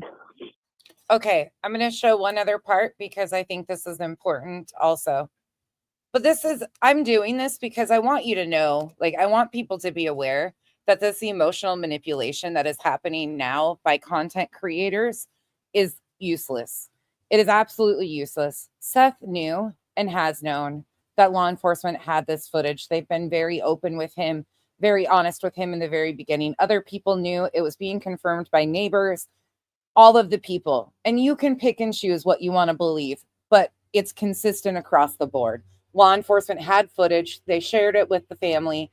They confirmed certain details. They know a certain timeline. They know that the trash truck went through at 5:12. They knew that there was cars coming in at 3 a.m. Those were identified and verified. SF isn't withholding things, even though people think that and made it into content. It's all emotional manipulation. And when we go back through the actual timeline and put it together, this is so obvious to see. And you will see that things were being released, such as Sebastian's own trauma, emotional manipulation. It's sad. But I'm going to take you back to the reason I'm doing this is because his story was rewritten on November. So we were watching Court TV's November 15th. On November 22nd, when Seth goes live on his own page, he rewrites a lot of the story. And then on November 23rd, he comes out. And they release the Texas Roadhouse request for footage. He knew, Seth knew, he was aware. He posted it on his own page. He was aware and could have easily told his team at Night Media, law enforcement has that footage and has from the jump. He allowed them to do this. Why? I don't have the answers. And I will show you guys the timeline after I do this clip. But here's another. They continue to demand answers from Chris and Katie about this situation. And here's Seth saying verbatim the same exact things that Chris said. Here you go. That's just crazy to me. Okay. Yeah, it's pretty weird. That's very, very weird. We might circle back to that question here in a second, or at least that topic here in a second. But I do have some questions. I know that there has been some updates. You and Katie Proud. CCC. Honestly, I don't have a consistent theory. I genuinely believe that Sebastian left. I genuinely believe that he walked out of that home on his own. One thing I am very inconsistent on is the details around that. Did he go to meet somebody? Was he in communication with somebody before? Or did he walk out and succumb to the elements and something happened in the woods and he is around this house? Those are the two things that I have. I also have other possibilities in my brain, but it consists of Sebastian leaving on his own free will and then possibly something happening beyond there. But I don't have a consistent theory, sadly. Proudfoot, at least Katie Proudfoot, were in the same room with TBI and they gave you some updates. Can you tell me anything that came of that conversation with TBI? The video with the two flashlights on there, they showed me the whole video. And then they showed me the video in the daylight too. And it wasn't flashlights. It was literally the video that was showed to the public was like a small little portion of the screen, not the whole actual screen. And it was a trash truck. It came through. It's why it was slow at the beginning, because it was picking up trash. And then after they picked up trash, when it came back, they were dipping out of the neighborhood. Interesting. Because, okay, so we've seen that video. We've all seen at least what Nick Barris put out here. Now, and you're trying to explain it a little bit. I hope you can explain a little bit more. When you went and saw it with TBI, the nighttime stuff, the flashlight, the stuff that looked like fireflies, for crying out loud, and the black abyss. Denny, are you still here? If you're still here, have you seen this already?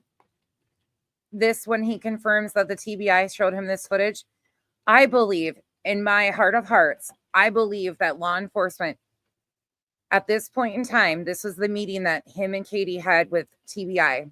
I believe that law enforcement showed them everything they felt comfortable showing him and walking him through at this point in time. I believe that this is when he was shown the Texas Roadhouse.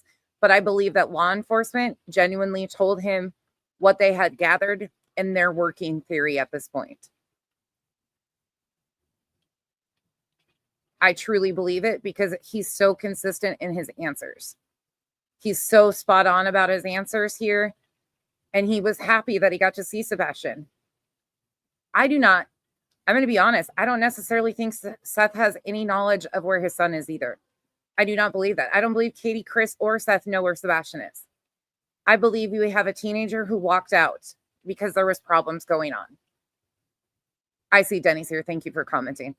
But I genuinely believe that he knew at this point in time that law enforcement had a lot of footage and were very solid on certain things. But I believe that the anger, the frustration, potentially the hatred of his ex started to outweigh, because if Sebastian left and she was the last one to see him, I think it's a natural course of action in some ways to blame the person that last saw him, even though he knows that there was other issues going on. He was very involved. They were in communication. But I believe that Seth blamed her for a lot of things. And I genuinely believe at this point in time, law enforcement was very open with them about what they had and didn't have, and that they believed Sebastian left because he uses that wording all the time up until these points. He says repeatedly, Sebastian left, Sebastian left. So I think at that point in time, his anger and frustration took over, and it became revenge seeking on Seth of, I might not see my son again, and it's your fault.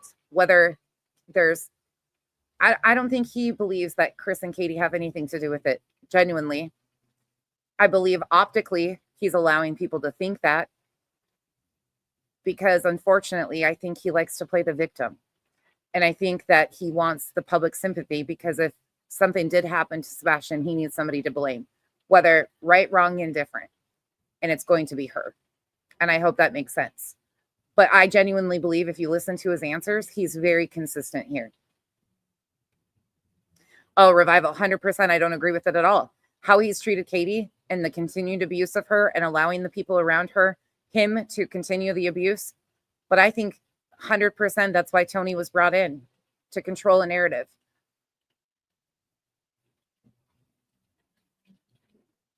Truly. Those are my opinions. And I think Seth took the opportunity to seek revenge on Katie, and has continued to do so, and remain silent as the people around him continue the abuse of her when there's no proof that she did anything to their son. Was that the full picture, or was that a cropped video? That was like a 3x5 of a full TV screen. Really? Yes. So okay, so it was a cropped segment, or a cropped section of a very big picture. I mean, I've seen some people actually sit there and talk about, well, the trash don't run at 3:15 in the morning. You're right. It runs between 5 and 5:30 in the morning. Right. But the whole time that I watched this, the time on the DVR that they had stayed 3:11 for like 15 minutes. Okay. So again, he's confirming all of these things. They knew. Here's my other theory, and this is just a theory that I have.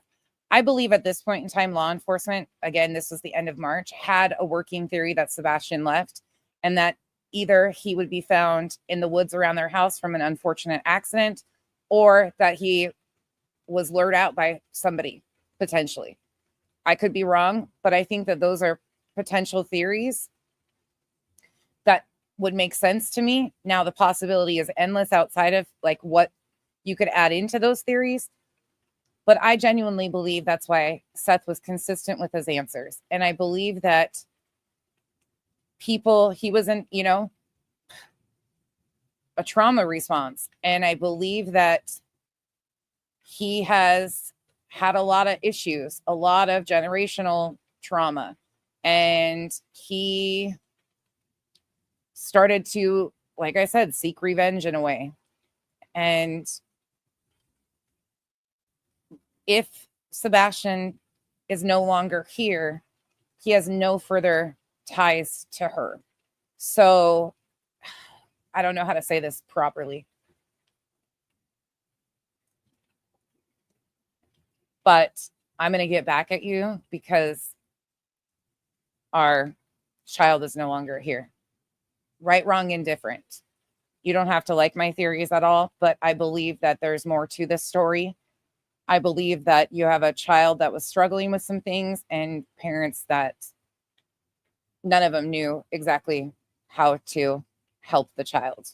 And I think that there's a lot of potential, but I think the tunnel vision on Chris and Katie is incorrect. And I think blaming Seth is incorrect too. I think there is a teenager that had a lot more going on than most know or realize. And I think all of them are blaming themselves in a way and also blaming each other. But there's some things that Seth was willing to do, such as releasing Sebastian's most intimate details and trauma, that were very, very poor choice and poor judgment. Again, trauma response, you could say if you wanted to. Still very, very disheartening. And the dignity of Sebastian from that point forward has been destroyed. I think you see a very real family with generational trauma and abuse and divorces and custody battles that have the public has weaponized and torn to shreds and painted the most negative things about them, when I think the answers are a lot more simple than people are making it out to be. Unfortunately, I don't have the answers of where Sebastian is or what will help bring Sebastian home. But I think a lot of families could end up in shoes like this if you've had custody battles, divorces. I hope that makes sense. Okay, carrying on. So it was broken. Okay. So it stayed at 311 for the whole time. So 3 o'clock was not the time that these trash guys came in. These garbage men came in and picked up the trash. That was a little. Autumn, I'm going to speak on that. You just said, okay. So here's another thing that I have to say, because I'm being honest. You guys know what to expect. But I think it's only proper for me to tell you guys some of what I do feel. I will never be able to personally, and this is why I have to separate the personal parts for me. I will never be able to take it out of my head that she was 12 and I was 10 years older. A 22-year-old young man has nothing to do with a 12-year-old. In my opinion, that is a form of grooming. That is something that is problematic. That is something that I will never be able to overcome personally. I have issues with it. But at the same time, I can acknowledge that that is there and still recognize horrifying behavior that is very problematic and disturbing, and also recognize that doesn't ultimately mean that he has anything to do with his child being missing, in the sense of him having anything to do with it. But I think that could play a part in the emotional discourse and the resentment between parents. Because at 12 years old, you're not even going to recognize that you were being groomed necessarily until much later in life. So could that have weighed heavily on their interaction later in life as Sebastian was getting older and through the divorce, things of that nature? Absolutely. Absolutely. But ultimately doesn't mean that he's responsible for Sebastian being missing. Neither one of them might not, they might not have anything to do with him ultimately being missing. But it could weigh heavily into his behaviors and what they were dealing with from Sebastian. And trying to put all these things on Katie's household, on Chris, that all these things happened in their presence, and was painting a narrative. And the one thing that I go back to constantly is Katie did everything to get Sebastian help, such as contacting CPS and getting him help in California. Why did Seth stop that? Any therapy is better than no therapy. I don't care if they're skilled or not. But why was he not willing to let Sebastian be in therapy? What was he afraid of the therapist learning or not? Because any therapy is better than no therapy until you find one that's skilled in the right things. But why did he stop that? Why was he always counterproductive from his own words, his own statements? Why was he always unwilling to do those things for Sebastian? I got questions.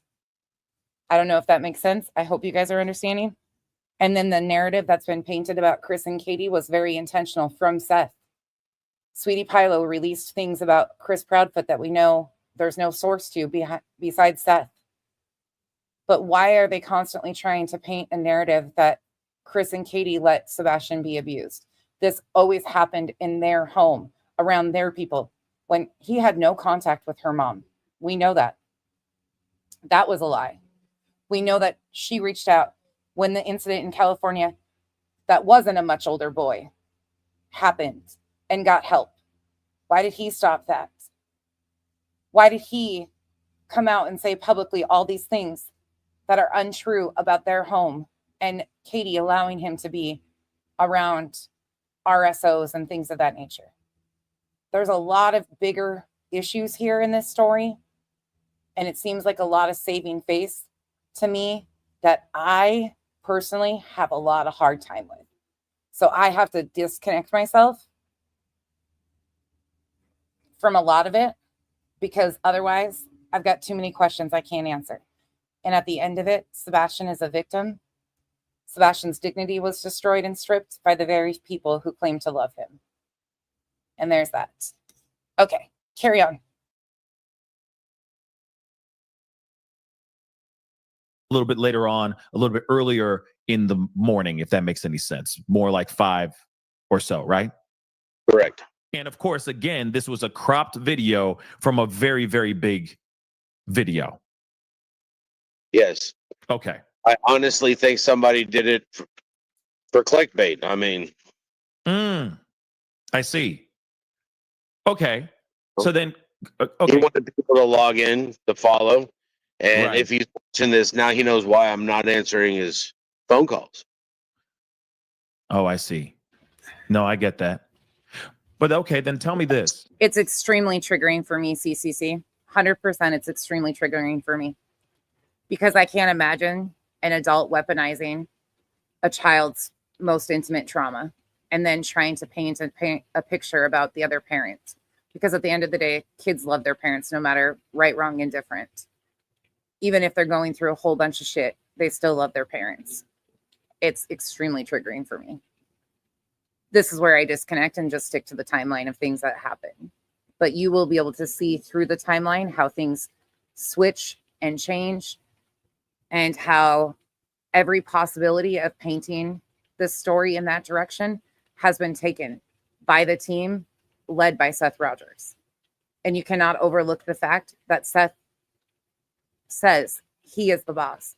He is in control. And I'm sorry, abuse is abuse.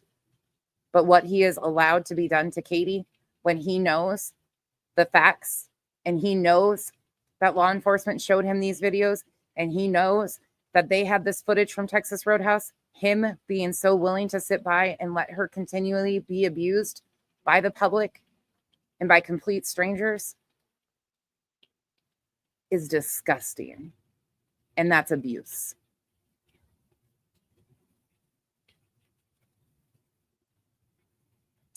Denny, she was 12. I was 10 years older. We didn't start dating until she was 18. But then he says on other streams that Sebastian was the first one that she didn't abort. Let's not play semantics here, because the facts are the facts. They were having an inappropriate relationship when he was an adult and she was a minor. We have to start acknowledging the facts. doesn't mean that he had anything to do with his son's disappearance. But the facts are the facts that came out of his own mouth.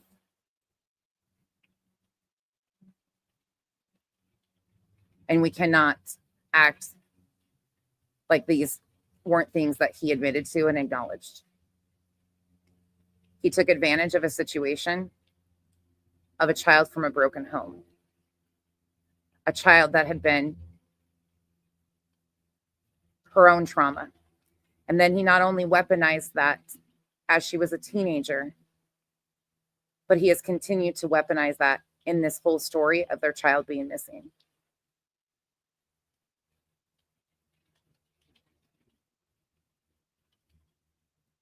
And it's disturbing and disgusting.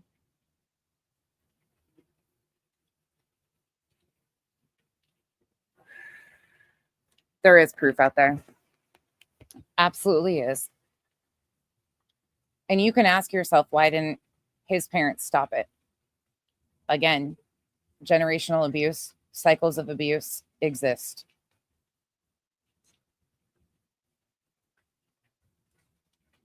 It is false information and something that's going on trying to find my son.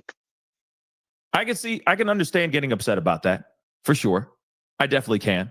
But there is actual movement in that area. If he didn't know, I could see that. But, I could see a little mistake happening there. But as far as the rest of the image, right? Because it was only cropped with a bunch of, with those 2 white dots floating around for 2 seconds, right?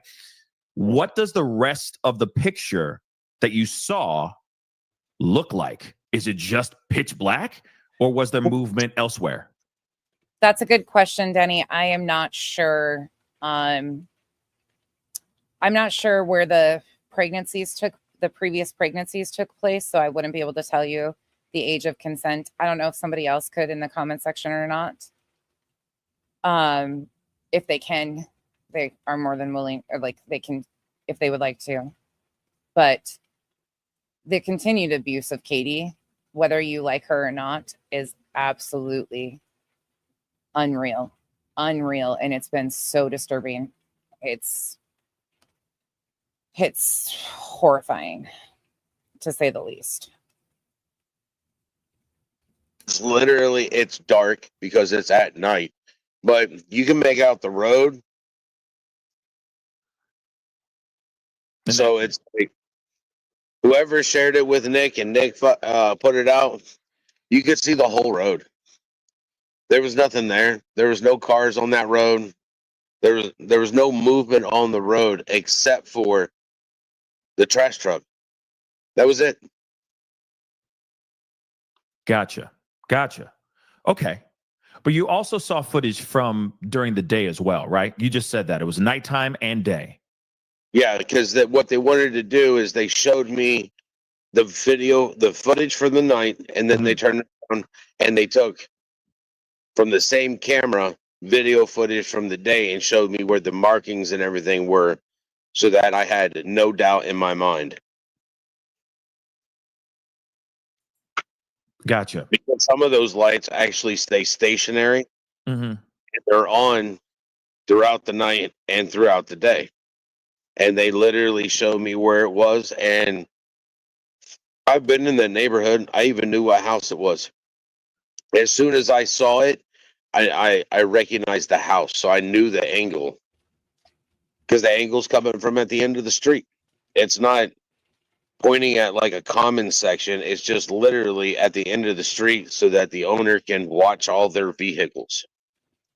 Gotcha. Wow. Okay. And for every see how confident he was in his responses, because law enforcement was very clear with him what they had seen on these videos. One who's watching the show, just tuning in just right now, this is the biological father of Sebastian Rogers. Just so you guys know, he is boots on the ground in Hendersonville, doing everything he can to find his son. He has been missing for the past month now. It's, I'm sure, extremely daunting. As you can tell, Seth, I mean, I can't wait for you to have an actual good night's rest. I know that won't happen until you find Sebastian, but still, I know that you're doing a lot of work to try to Today. bring your son home. I feel better today. I've been to church 3 times. And I think we see a lot of stuff from Seth that's unresolved trauma too. Truly, I do. So there's that. I'm going to take you back to this. So again, this was November 15th. I'm just going to play a couple more minutes of this, but I think you get the point. I think you understand that Seth Rogers and team knew exactly that law enforcement had these videos. People were talking about it early on. They knew what was in those videos. Neighbors were being transparent with other people, saying that they had never witnessed anything out of the ordinary, that there wasn't all these things going on, that there wasn't him spraying him down with a hose, that they had consistent timelines of when law enforcement saw him on camera taking the trash out.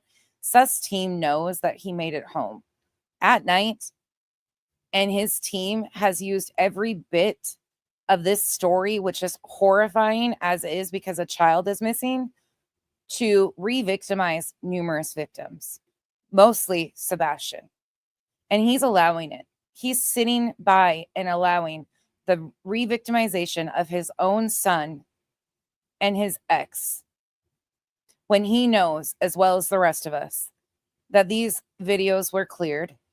These videos were in law enforcement's hand, that law enforcement has done above and beyond, that they showed a video of a trash truck at 5:12 a.m. going through the neighborhood, that they knew that there was vehicles at 3 a.m. that came through, but law enforcement knows what's going on with an Uber driver. You're entitled to have your own opinion, Denny, but there will never be a day that you will ever hear me say that grooming a victim is okay. That is exploiting a victim, and continued re-victimization of a victim, such as been done, is one of the most disturbing things I've ever seen. So we can play semantics about words and ages all day long. She was 12, he was 10 years older. What does a 22-year-old have anything in common with a 12-year-old?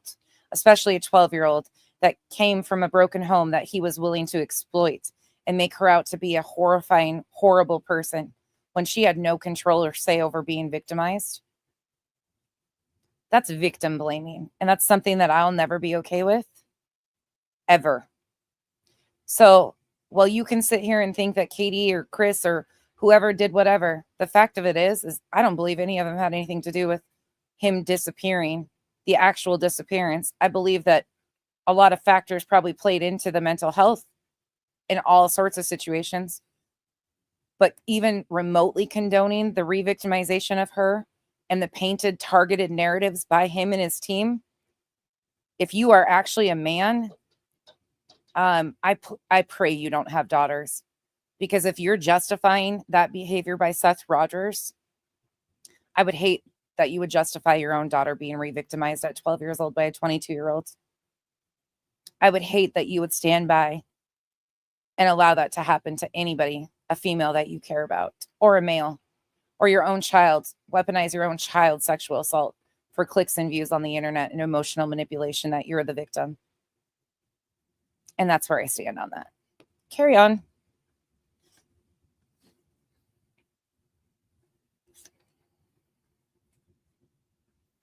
I mean, you know, this is like almost obvious. Well, if they were involved, though, Doug, then one would think they didn't have a ton of time. They didn't have a ton of sophistication. And that doesn't just go to Denny. That goes to any person, man or woman, that is willing to sit by and watch a victim be re-victimized and justify the re-victimization of a victim. You're all a part of a problem that exists in this country. So while we have children that are come from broken homes that need lifted up and mental health resources and systems or cycles of abuse need to be broken, when we have ignorance out here amongst us that justifies grooming and re-victimization of victims, we'll continue to talk about the reality of what it does to people, and you can continue to live in your bubble and use your own excuses to continue to harm others. There's no justification in any of this whatsoever. It's disgusting, and until people are willing to stand up and say it is what it is, and this is not okay on any of it, especially Sebastian's dignity and Katie's also. You can think she's the most horrific person. You can think she's, until there's proof of any of these things, she's a victim that is being re-abused because of social media and public perception and games on fucking social media. And I will see abusers as abusers. I don't sugarcoat that shit. One would think, where is Sebastian, and how could they, let's say the worst did happen, how would they have gotten away with it? Is this a shoddy investigation from day one? Well, somewhat. Somewhat. It's the police office, it's the TBI. I guess they're ahead. Their lead guy is ahead of it. So yeah, put blame where it falls. That guy, it's just incredible. I can't believe. Denny, I encourage you to go look at, go ask Dolly. Go ask Dolly for the comment sections in his videos when Seth came in there. That's where you will find the answers of Seth's own words.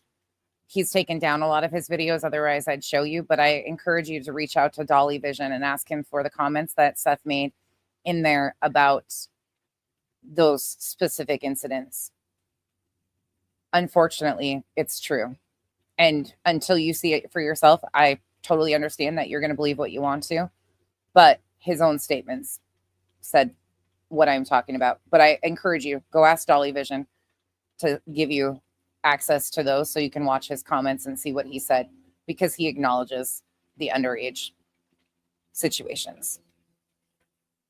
Believe that, but what so far what our leads could say, there is a manhole right in front of the Proudfoot's property. And Denny, that's very likely that you don't have all of them, because there's been so many things and so many narratives that have been painted in so many different directions. But again, his own words, Dolly Vision, I guarantee if you reach out to him, he could probably send you those videos where Seth's own statements acknowledge these things and her age from his own words. Nobody else's, from his own. Nobody was twisting his arm to say the things that he said. You can also ask, there's other people that he has confided in and told personal stories about. I think Trevor Lee spoke about it on Granny's Watching, potentially. But there's other people that he has acknowledged the underage relationship and the inappropriateness of it too.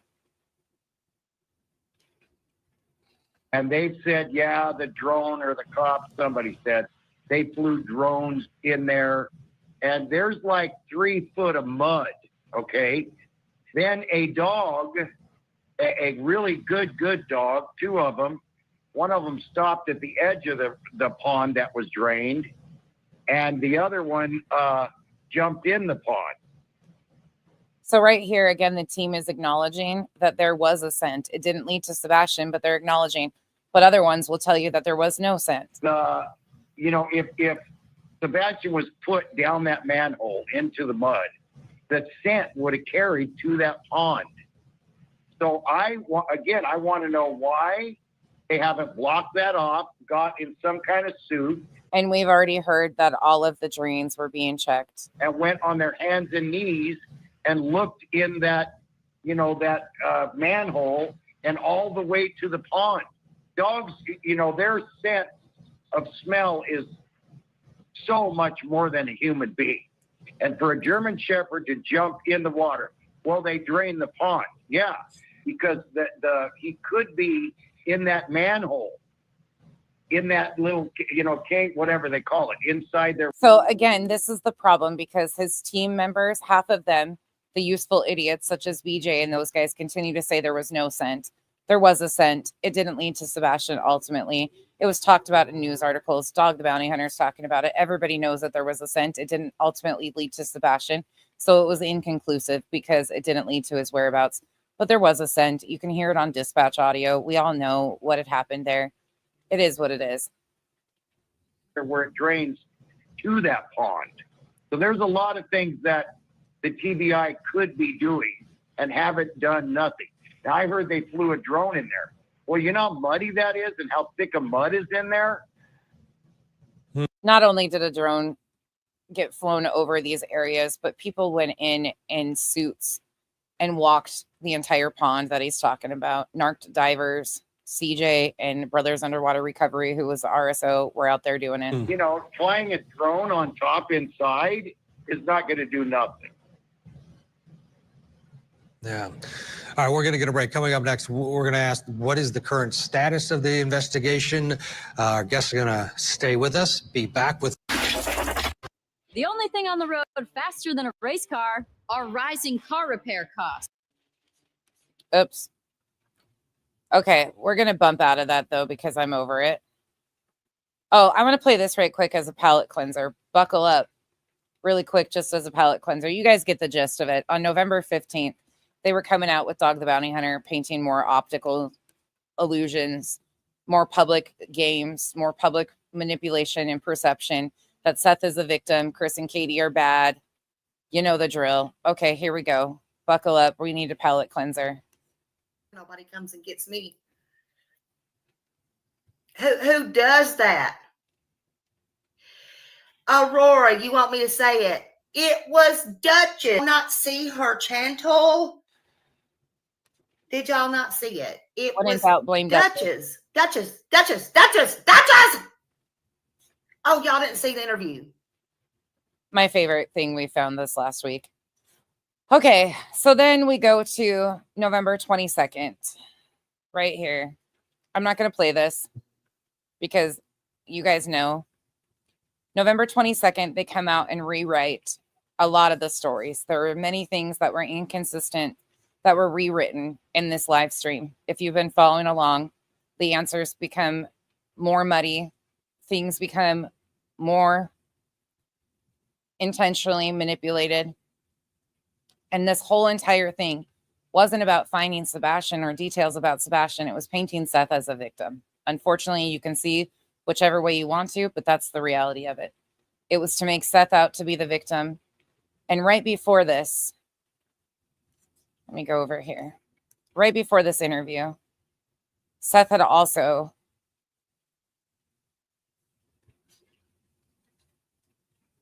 been posting some other interesting things, closing arguments, things like that. But the day after his interview, he comes out and states, they come out with this whole scenario about the Texas Roadhouse. We are seeking photographs or videos taken inside the Texas Roadhouse. He knew. He was well aware that they had the videos.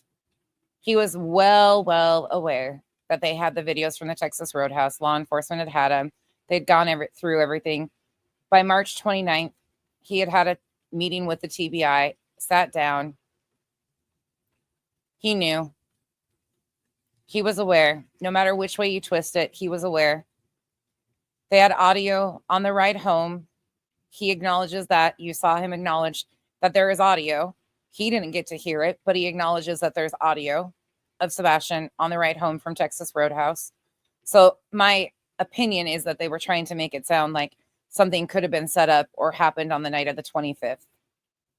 We know Sebastian made it home. We know Sebastian was seen taking the trash out. Unfortunately, from that, we don't know. We don't know what happened. But to even play these games optically, it's all for emotional manipulation, in my opinion. And then right after that, they come out and release memberships to his channel. All of you have differing opinions on that, but that is where we are in the timeline. And ever since then, they have ran with this green hoodie situation, knowing that that's not what law enforcement was even thinking.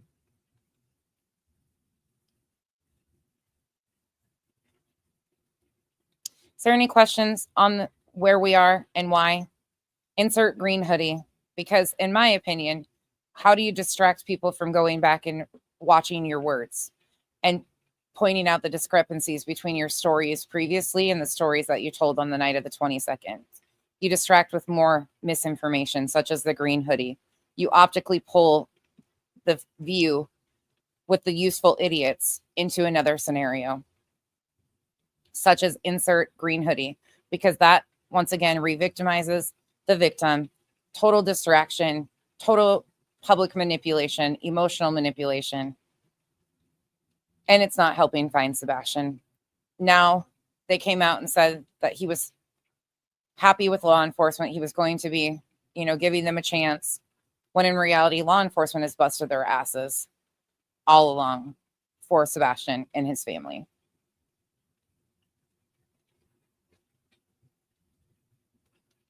There's nothing to this green hoodie situation. They know that. But now it's law enforcement dropped the ball. Law enforcement didn't do that. When all along, Seth has known that they were 100% looking into all of these scenarios and all of these situations and had this footage and had done an incredible job. But now you have part of the team saying that they're going to give law enforcement a chance and, let them prove themselves. And the other coming out, swinging at law enforcement, saying that they need investigations.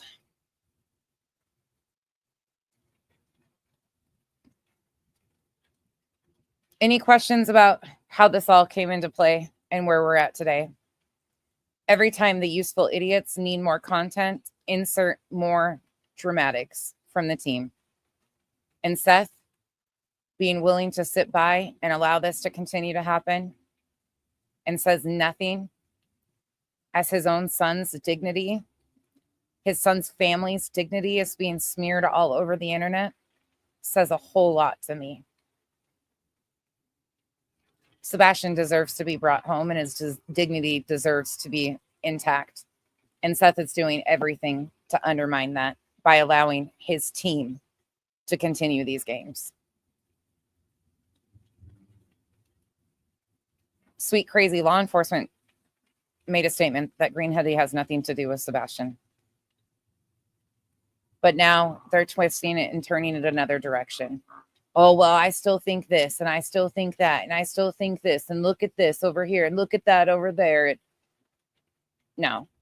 No. And now they'll come out with another one. There'll be another twist or a turn, just like the Oregon bullshit before. They knew there was nothing there. They've known. Neighbors have kept them in their vision. They knew when they left. People were reporting to YouTube creators as soon as they drove out of the neighborhood. They knew that Katie and Chris never made it to Oregon. They've known that. This is all a game of clue and charades at this point in time for a group called At Night Intelligence, Nick the Hat, Dog the Bounty Hunter, Seth Rogers, Tony Mathis, and the team.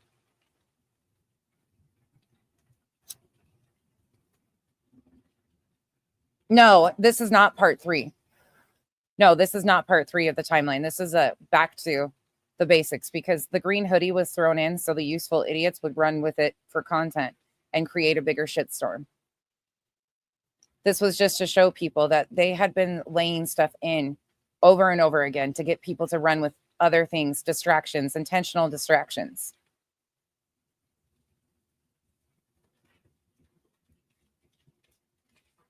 Sebastian's Army, the One World Initiative, seems to be more about creating games and confusion than it does to be finding Sebastian.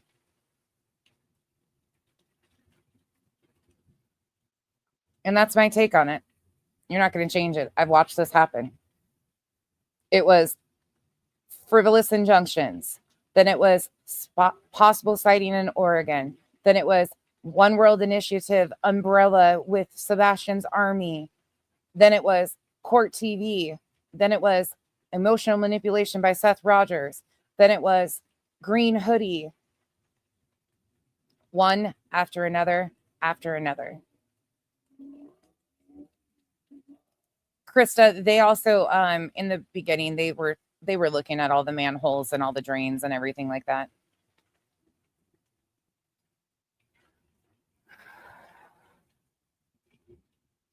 Oh God, yeah. I mean, there's so many more that we can go back and lay in there too.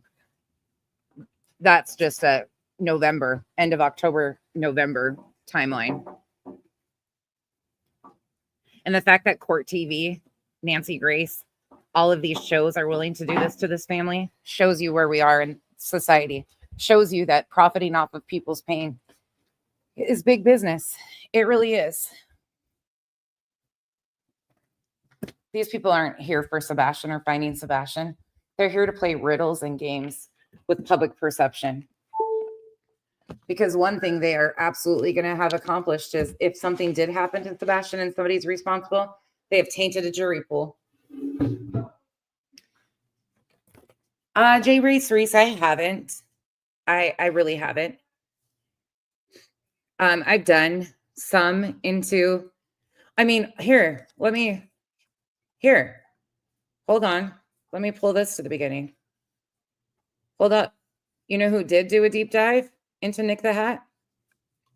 Their own team. Let me remind you for a moment. This is Mr. East. Yeah. So then the next paragraph below that picture. This is just for a reminder. This is from September 12th, 2024. This is from Mr. and Mrs. Ease. Oh, Yeah. That'll have all the charges kind of in the do description. you have any idea how old he is? Let's see, it's 28 in 2019. Okay. So he I looks guess. pretty. He looks younger than he is. Yeah. He well, I know Well, in he's one of 2000 those lucky ones. in 2010 he was 17. So what would that Well, make him I now? mean, it really. So it's- 34-ish or 30. so? Yeah. So around 34? Because when in 2010 he met Selena Gomez and they became friends. What area? Can you show me on the big screen? Let's see. It's right below underneath the picture. Yeah, Okay. that has the charges, that paragraph there. Okay. I got it. Got it up there. Hmm. So he was convicted on 2 counts of forgery, identity theft, 3 counts of unsworn falsification to authorities, and 1 count of tampering with public records or information following a jury trial before Court of Common Pleas Judge John Capizzi. A second trial for allegedly possessing a taser device given to him by Chester police officer Donald Jackson is set for January 18th. I don't know whatever happened with that, but I know that that policeman got fired. And that's actually kind of it's a small part of the story, but it's kind of interesting. What he said, what happened, because when they went through the Nick the Hat's emails, they found his communication with this police officer, and he was looking for sources or doing some kind of work, investigative work in a bad neighborhood. And he asked this policeman if he knew where he could get a taser to protect himself. And this policeman said, "Hey, you can use this taser, but don't tell anybody I let you borrow it." And then he got fired because they were searching through these emails. But that's also kind of like another small indicator of what kind of life this guy's been living. So I mean, tell me it isn't ironic that they did a deep dive on Nick the Hat. You're going to hear some interesting things come up, and I'm going to let it play for a few minutes.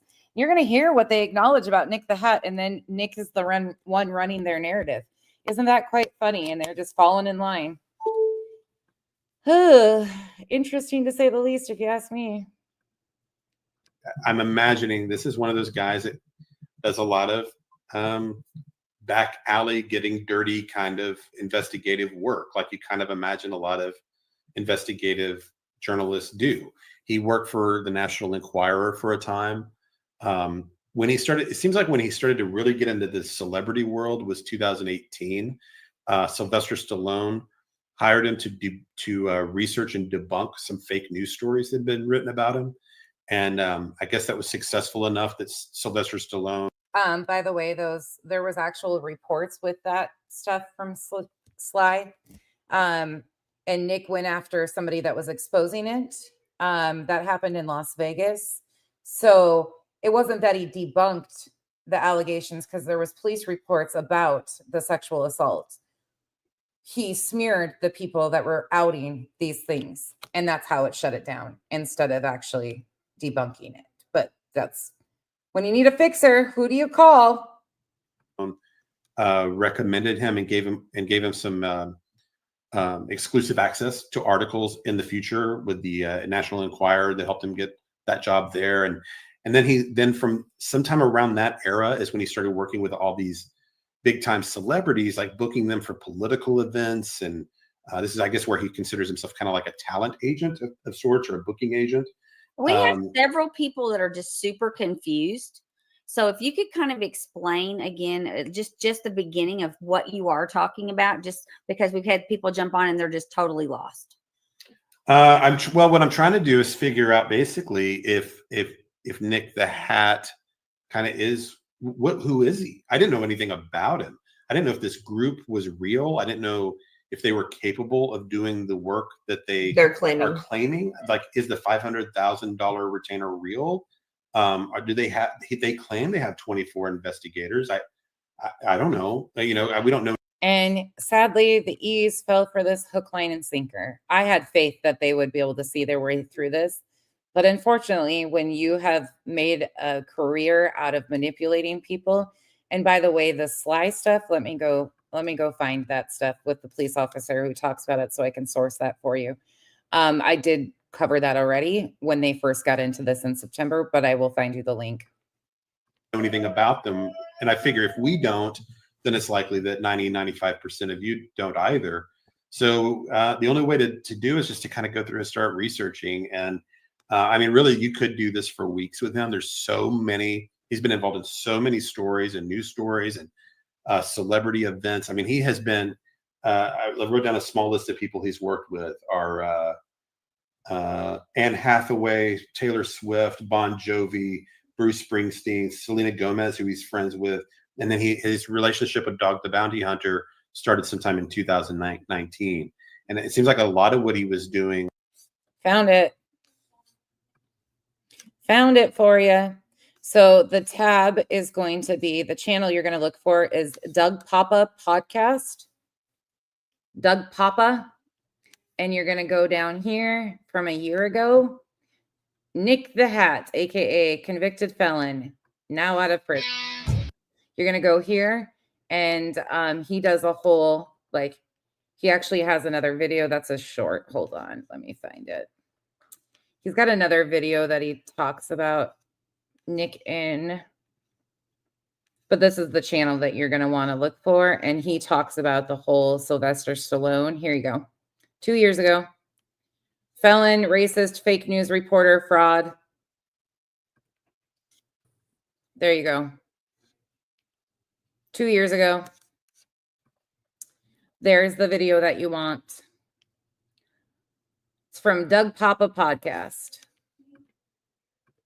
Back to this. Was booking them for political rallies for Hillary Clinton and people like that. And so he's kind of had this hodgepodge foot in both doors of the celebrity world and the political world, and scandalous magazines and tabloids and political magazines and political operative work. I mean, that's kind of what his past has been. And then starting sometime, looks like 2020, the year right on this too.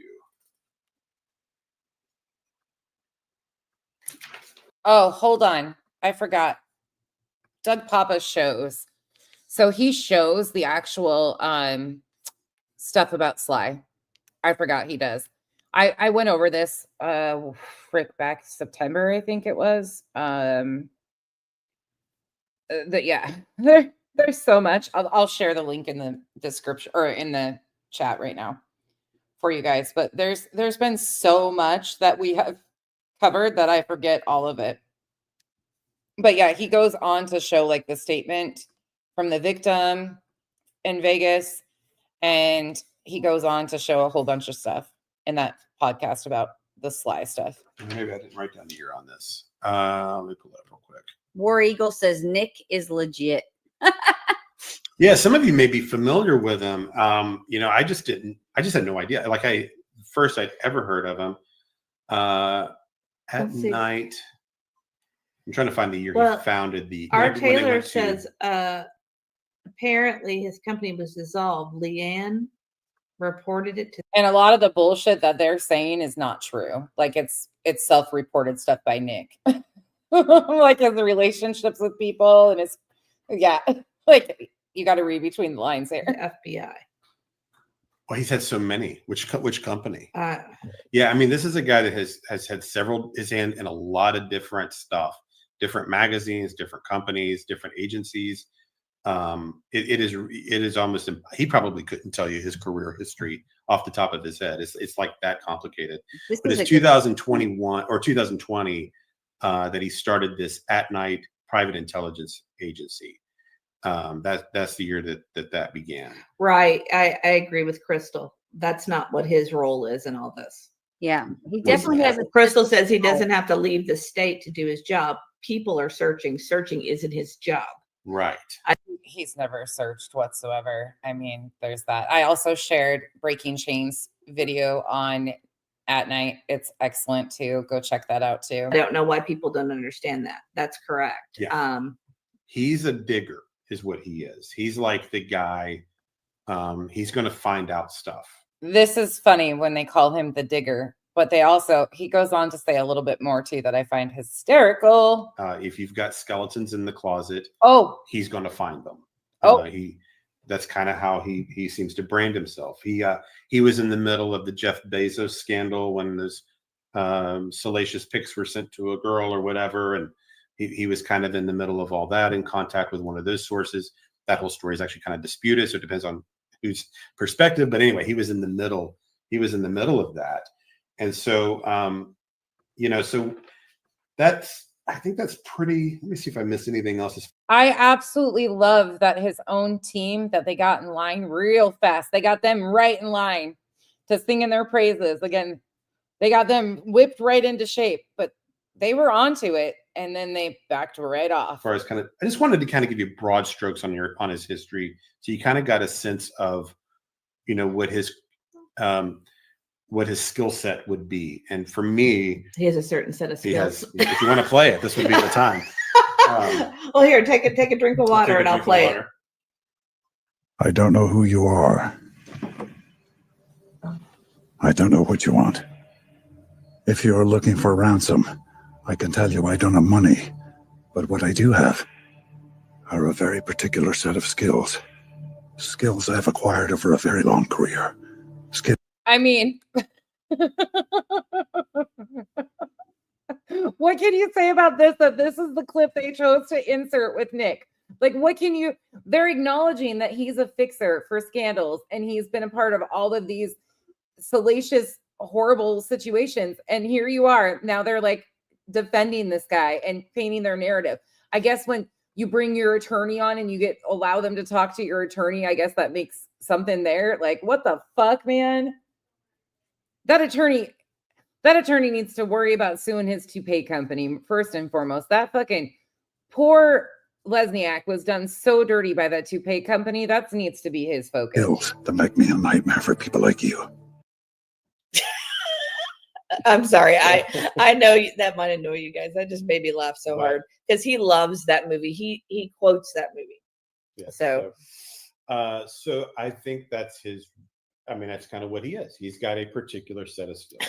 You need dirt on a person. You need to get information on. You need dirt on a person. Listen to what they they say it out loud and they still run with their narratives. A situation, and you want to do it through somewhat unorthodox means, potentially up to the edge of legal means. This is the guy you want. So you can kind of look at that however you like. But it's not an act, is what I guess I'm getting at. This whole he can find things out, he can make things happen.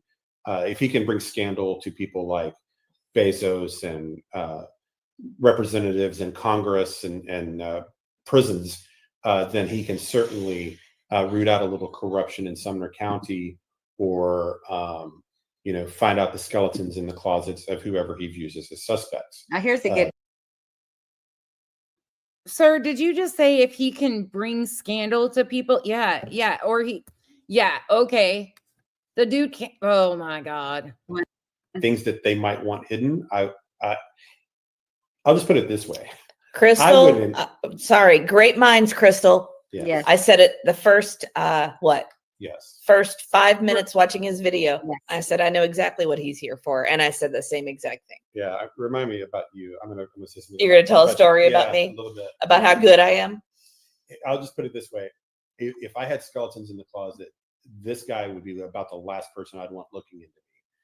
If I had stuff I wanted to hide, this is not the man I'd want on my trail at all. So I would totally get why people might try to throw protective orders and cease and desist, and any potential, if they know who he is, if they understand what they're dealing with, then they might feel like, people might feel like whatever it takes to slow him down.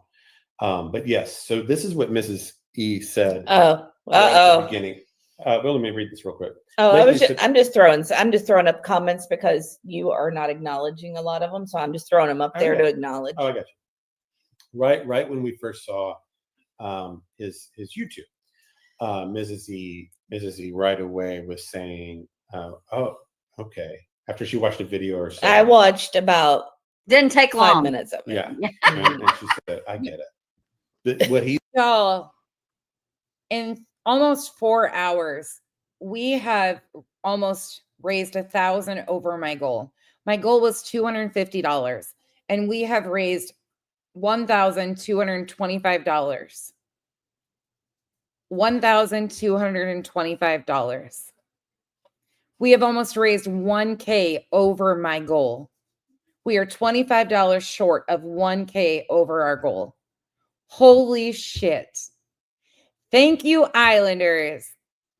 That is amazing. Thank you all so much. Nick Mick is getting $1,225. That is fucking amazing. Oh, you guys are amazing. Thank you so much. his job, he's got a job, and his job is to get under their skin. And that's what he's doing. Dog will have his role. The investigators, the people on the ground, they'll have their role. Nick's role is to agitate. And I said he's a paid agitator. And at that point, she was like, expressed her understanding of this whole situation. And then I basically went and did hours of research to see what was really going on here. And basically, I could have just saved myself a whole lot of time if I just went with her instinct. That's essentially, I think, what we're dealing with. So Casual art just took us to casual art. Thank you so much, you guys. We are officially $1,000 over our goal. Casual art just took us the rest of the 25, and we are over. We raised $1,000 over my goal. I am like, thank you so much. And just so anybody sees this on replay or anything, you guys, the money does not come to my hands at all. It goes directly to YouTube. There is no fees attached. YouTube sends every dollar of this to the charity. It is directly through YouTube, directly to Nick Mick. Awesome. Like, that is so amazing. You guys are amazing. Casual art, thank you. Thank you, every single person who donated in this live stream for charity. I cannot even, I am. Oh, we did it. You guys are incredible. This is our first one. Thank you so much. We're going to finish a few more minutes of this, but I thank you guys. Thank you. Thank you. Thank you. But what I know people are going to say is, can we trust what Nick says? Like, if you're watching his live, can we trust him? It's sort of like Geraldo. Yes, it is sort of like Geraldo. This is I don't know, there's got to be a word for it. Is it muckraker or something like that? I think that's a good word. He's just one of those guys that's going to get the filth, the dirt on you, and he's going to talk to the shady characters. And you got to think too, this guy's life experience, he's got contacts in the celebrity circles. He's got contacts in politics. He's got friends in low places. I don't even want to listen to any more of that because it's just bullshit, because we've seen how they've twisted things around. Hold on.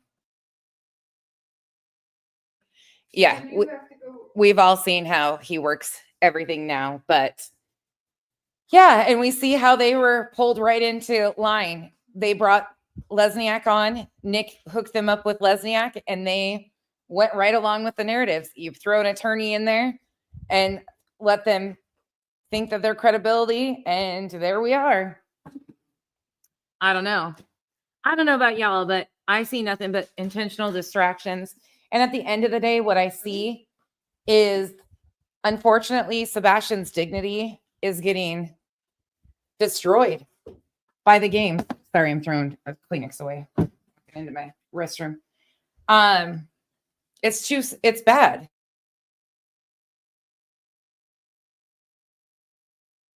It's absolutely ridiculous what's happening to Sebastian and Sebastian's family. And I'm going to say it, that Seth sits by and says nothing and continues to allow it to happen is it's hard for me to watch. It's hard for me to continue to say positive things. Yes, casual art. Thank you for reminding. And if you're not able to donate, hit that thumbs up. Thank you all so much. You guys are so appreciated. I'm stunned right now. I am just like, y'all, we're going to do amazing things. We have amazing things that we're going to accomplish together. This just makes me so happy. So freaking happy. Yeah, it's very hard to understand, right, Revival? Jennifer, I'm speechless over this. I'm speechless. That was the most exciting thing for me. I told you guys that. And by the way, we are going to design a couple shirts. I think what we're going to do is design like an Islander shirt and pick a charity for that design to go to, and do like one of them will have some sort of funny saying or something, but then like the suicide hotline number somewhere on it, if we can do it like the hemline or something. And all of the proceeds will go to an organization that helps with suicide awareness. We'll run that one for like 3 months. And then what I hope to do is do another one, like a new design 3 months later with another design type of Islander shirt. And all of the proceeds, every bit of it will go to charity. And I think there's sites, I got to find the right site, but that you can design shirts through that it goes directly to charity too. Like none of the money comes to me. It goes, you pick a charity and all the proceeds go directly to it. So that's another thing I'm going to work on. Probably after the holidays though. Give me some time because I got to get through all of that. But I think that would be great too is design, 4 different types of Islander shirts a year, and every bit of the proceeds go to charity. And something, something fun and quirky, but then have a meaning, like stuff to do with veterans, stuff to do with suicide, stuff to do with missing loved ones, stuff, things like that. I think that would be a great idea. So I just got to sit down, pick sayings. I do. What did I say to one of you the other day? What was I said something to one of you the other day and was like, I want that on a shirt. It was something really crude though. But it'll be like a funny, inappropriate, probably saying, not like inappropriate, like to where you can't wear it. But I thought that would be a really good idea. And all of the proceeds would go right to charity. I can't remember what I said. Something about me and my fupa or something. I don't know. Oh, Jay Reese. Oh, I don't know if I'll have time. I got to do one thing I got to do with you guys this week is we're going to make some candy. I got my stuff for my caramels, my almond roca. I got all that I need to do. Duchess. Yes, CCC, let me go grab it. Isolated by choice. Terry, I love that, actually. I freaking love that. Isolated by choice. I mean, I love that one. Yeah, if you guys have ones.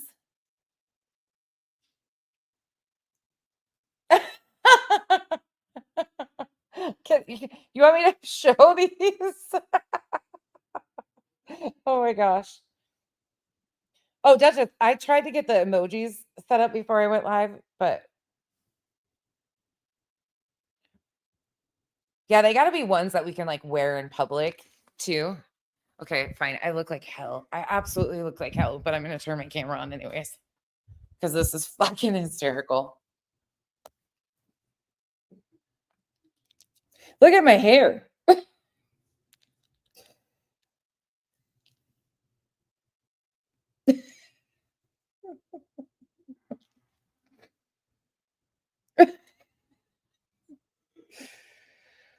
Oh.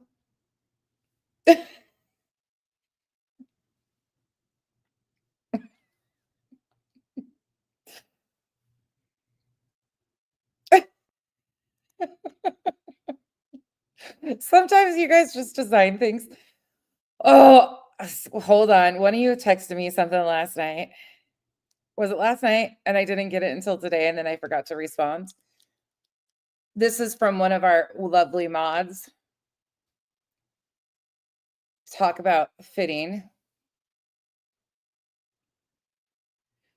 To anybody I offended this year, work on yourself so I don't have to do it again in 2025. That was from Terry. Hold on. I forgot to show these the other night because I didn't even know they came in. When Mal was creating emojis for us. Duchess did too. Oh, we got some new members emojis. I gotta load them. I feel like that should be my face though in the tinfoil. Or Kyle's. Seatbelt. We got new members emojis coming. Oh, shit's getting deep too. We got waiters too. So you guys, as soon as I load those.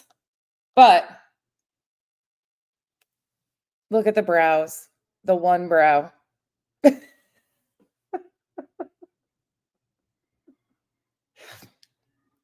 These were Duchesses.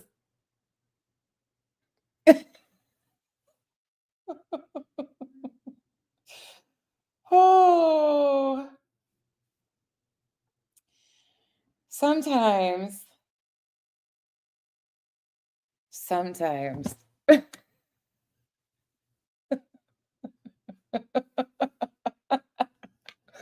Oh, I swear. It's just too good. Sometimes these laughs are too good. Hold on. Here you go. Duchess, not see her channel? Did y'all not see it? It was Duchess. Oh, y'all didn't see the interview. Oh.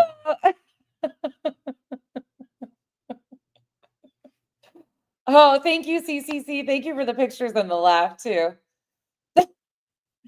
Terry, it's the best thing ever. I'm never going to get old. That's never going to get old. Her screaming at Duchess, that's never going to get old. Oh, I got it. CCC, I got it already. I'll send it to you right now because I clipped it already. I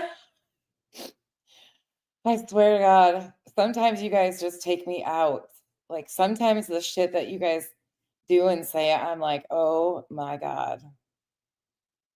You guys are too much fun. Thankfully we can have some good laughs over here about some shit though, because you need it after time.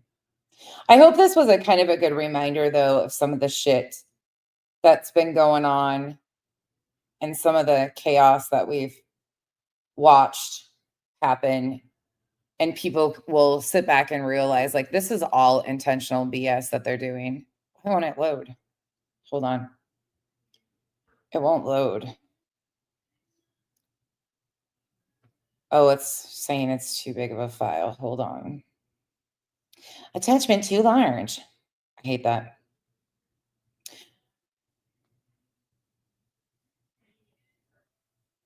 I'll send you the video and the timestamp. Then you can clip it. That's what I'll do. I'll just send you the video and the timestamp. The timestamp.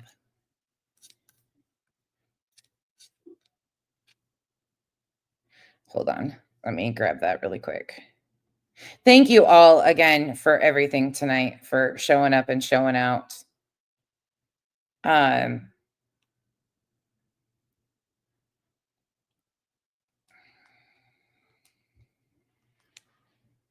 me see. There she be. Oops. Come here. Share. Copy link. 12:36. If I don't do this right this second, I'll forget. Okay, sent you the link and the timestamp. Done. Okay, there's that. Oh, Kenzie's sneezing. Thank you all. I seriously, thank you. Yes, You guys are amazing. Thank you, thank you, thank you. I appreciate you all so much. Okay, I hope you guys have a wonderful rest of your evening. I will see you guys soon. We're gonna do some thank you twist. We're gonna like I'm just I don't even have the right words to tell you guys like how thankful I am for all of you guys showing up and donating for this fundraiser. Like truly, like means the world to me. Every one of you that donated, every one of you that showed up, and constantly show up for us. Like I wouldn't be here without you guys. This is an us thing, and I am so thankful for all of you. I will see you guys very soon. Take care, be safe out there, and I will be back soon. And we'll get back. I needed to take a break from the next segment, but part 3 we will do hopefully this week. I got some appointments, but all right. See you guys soon. Bye.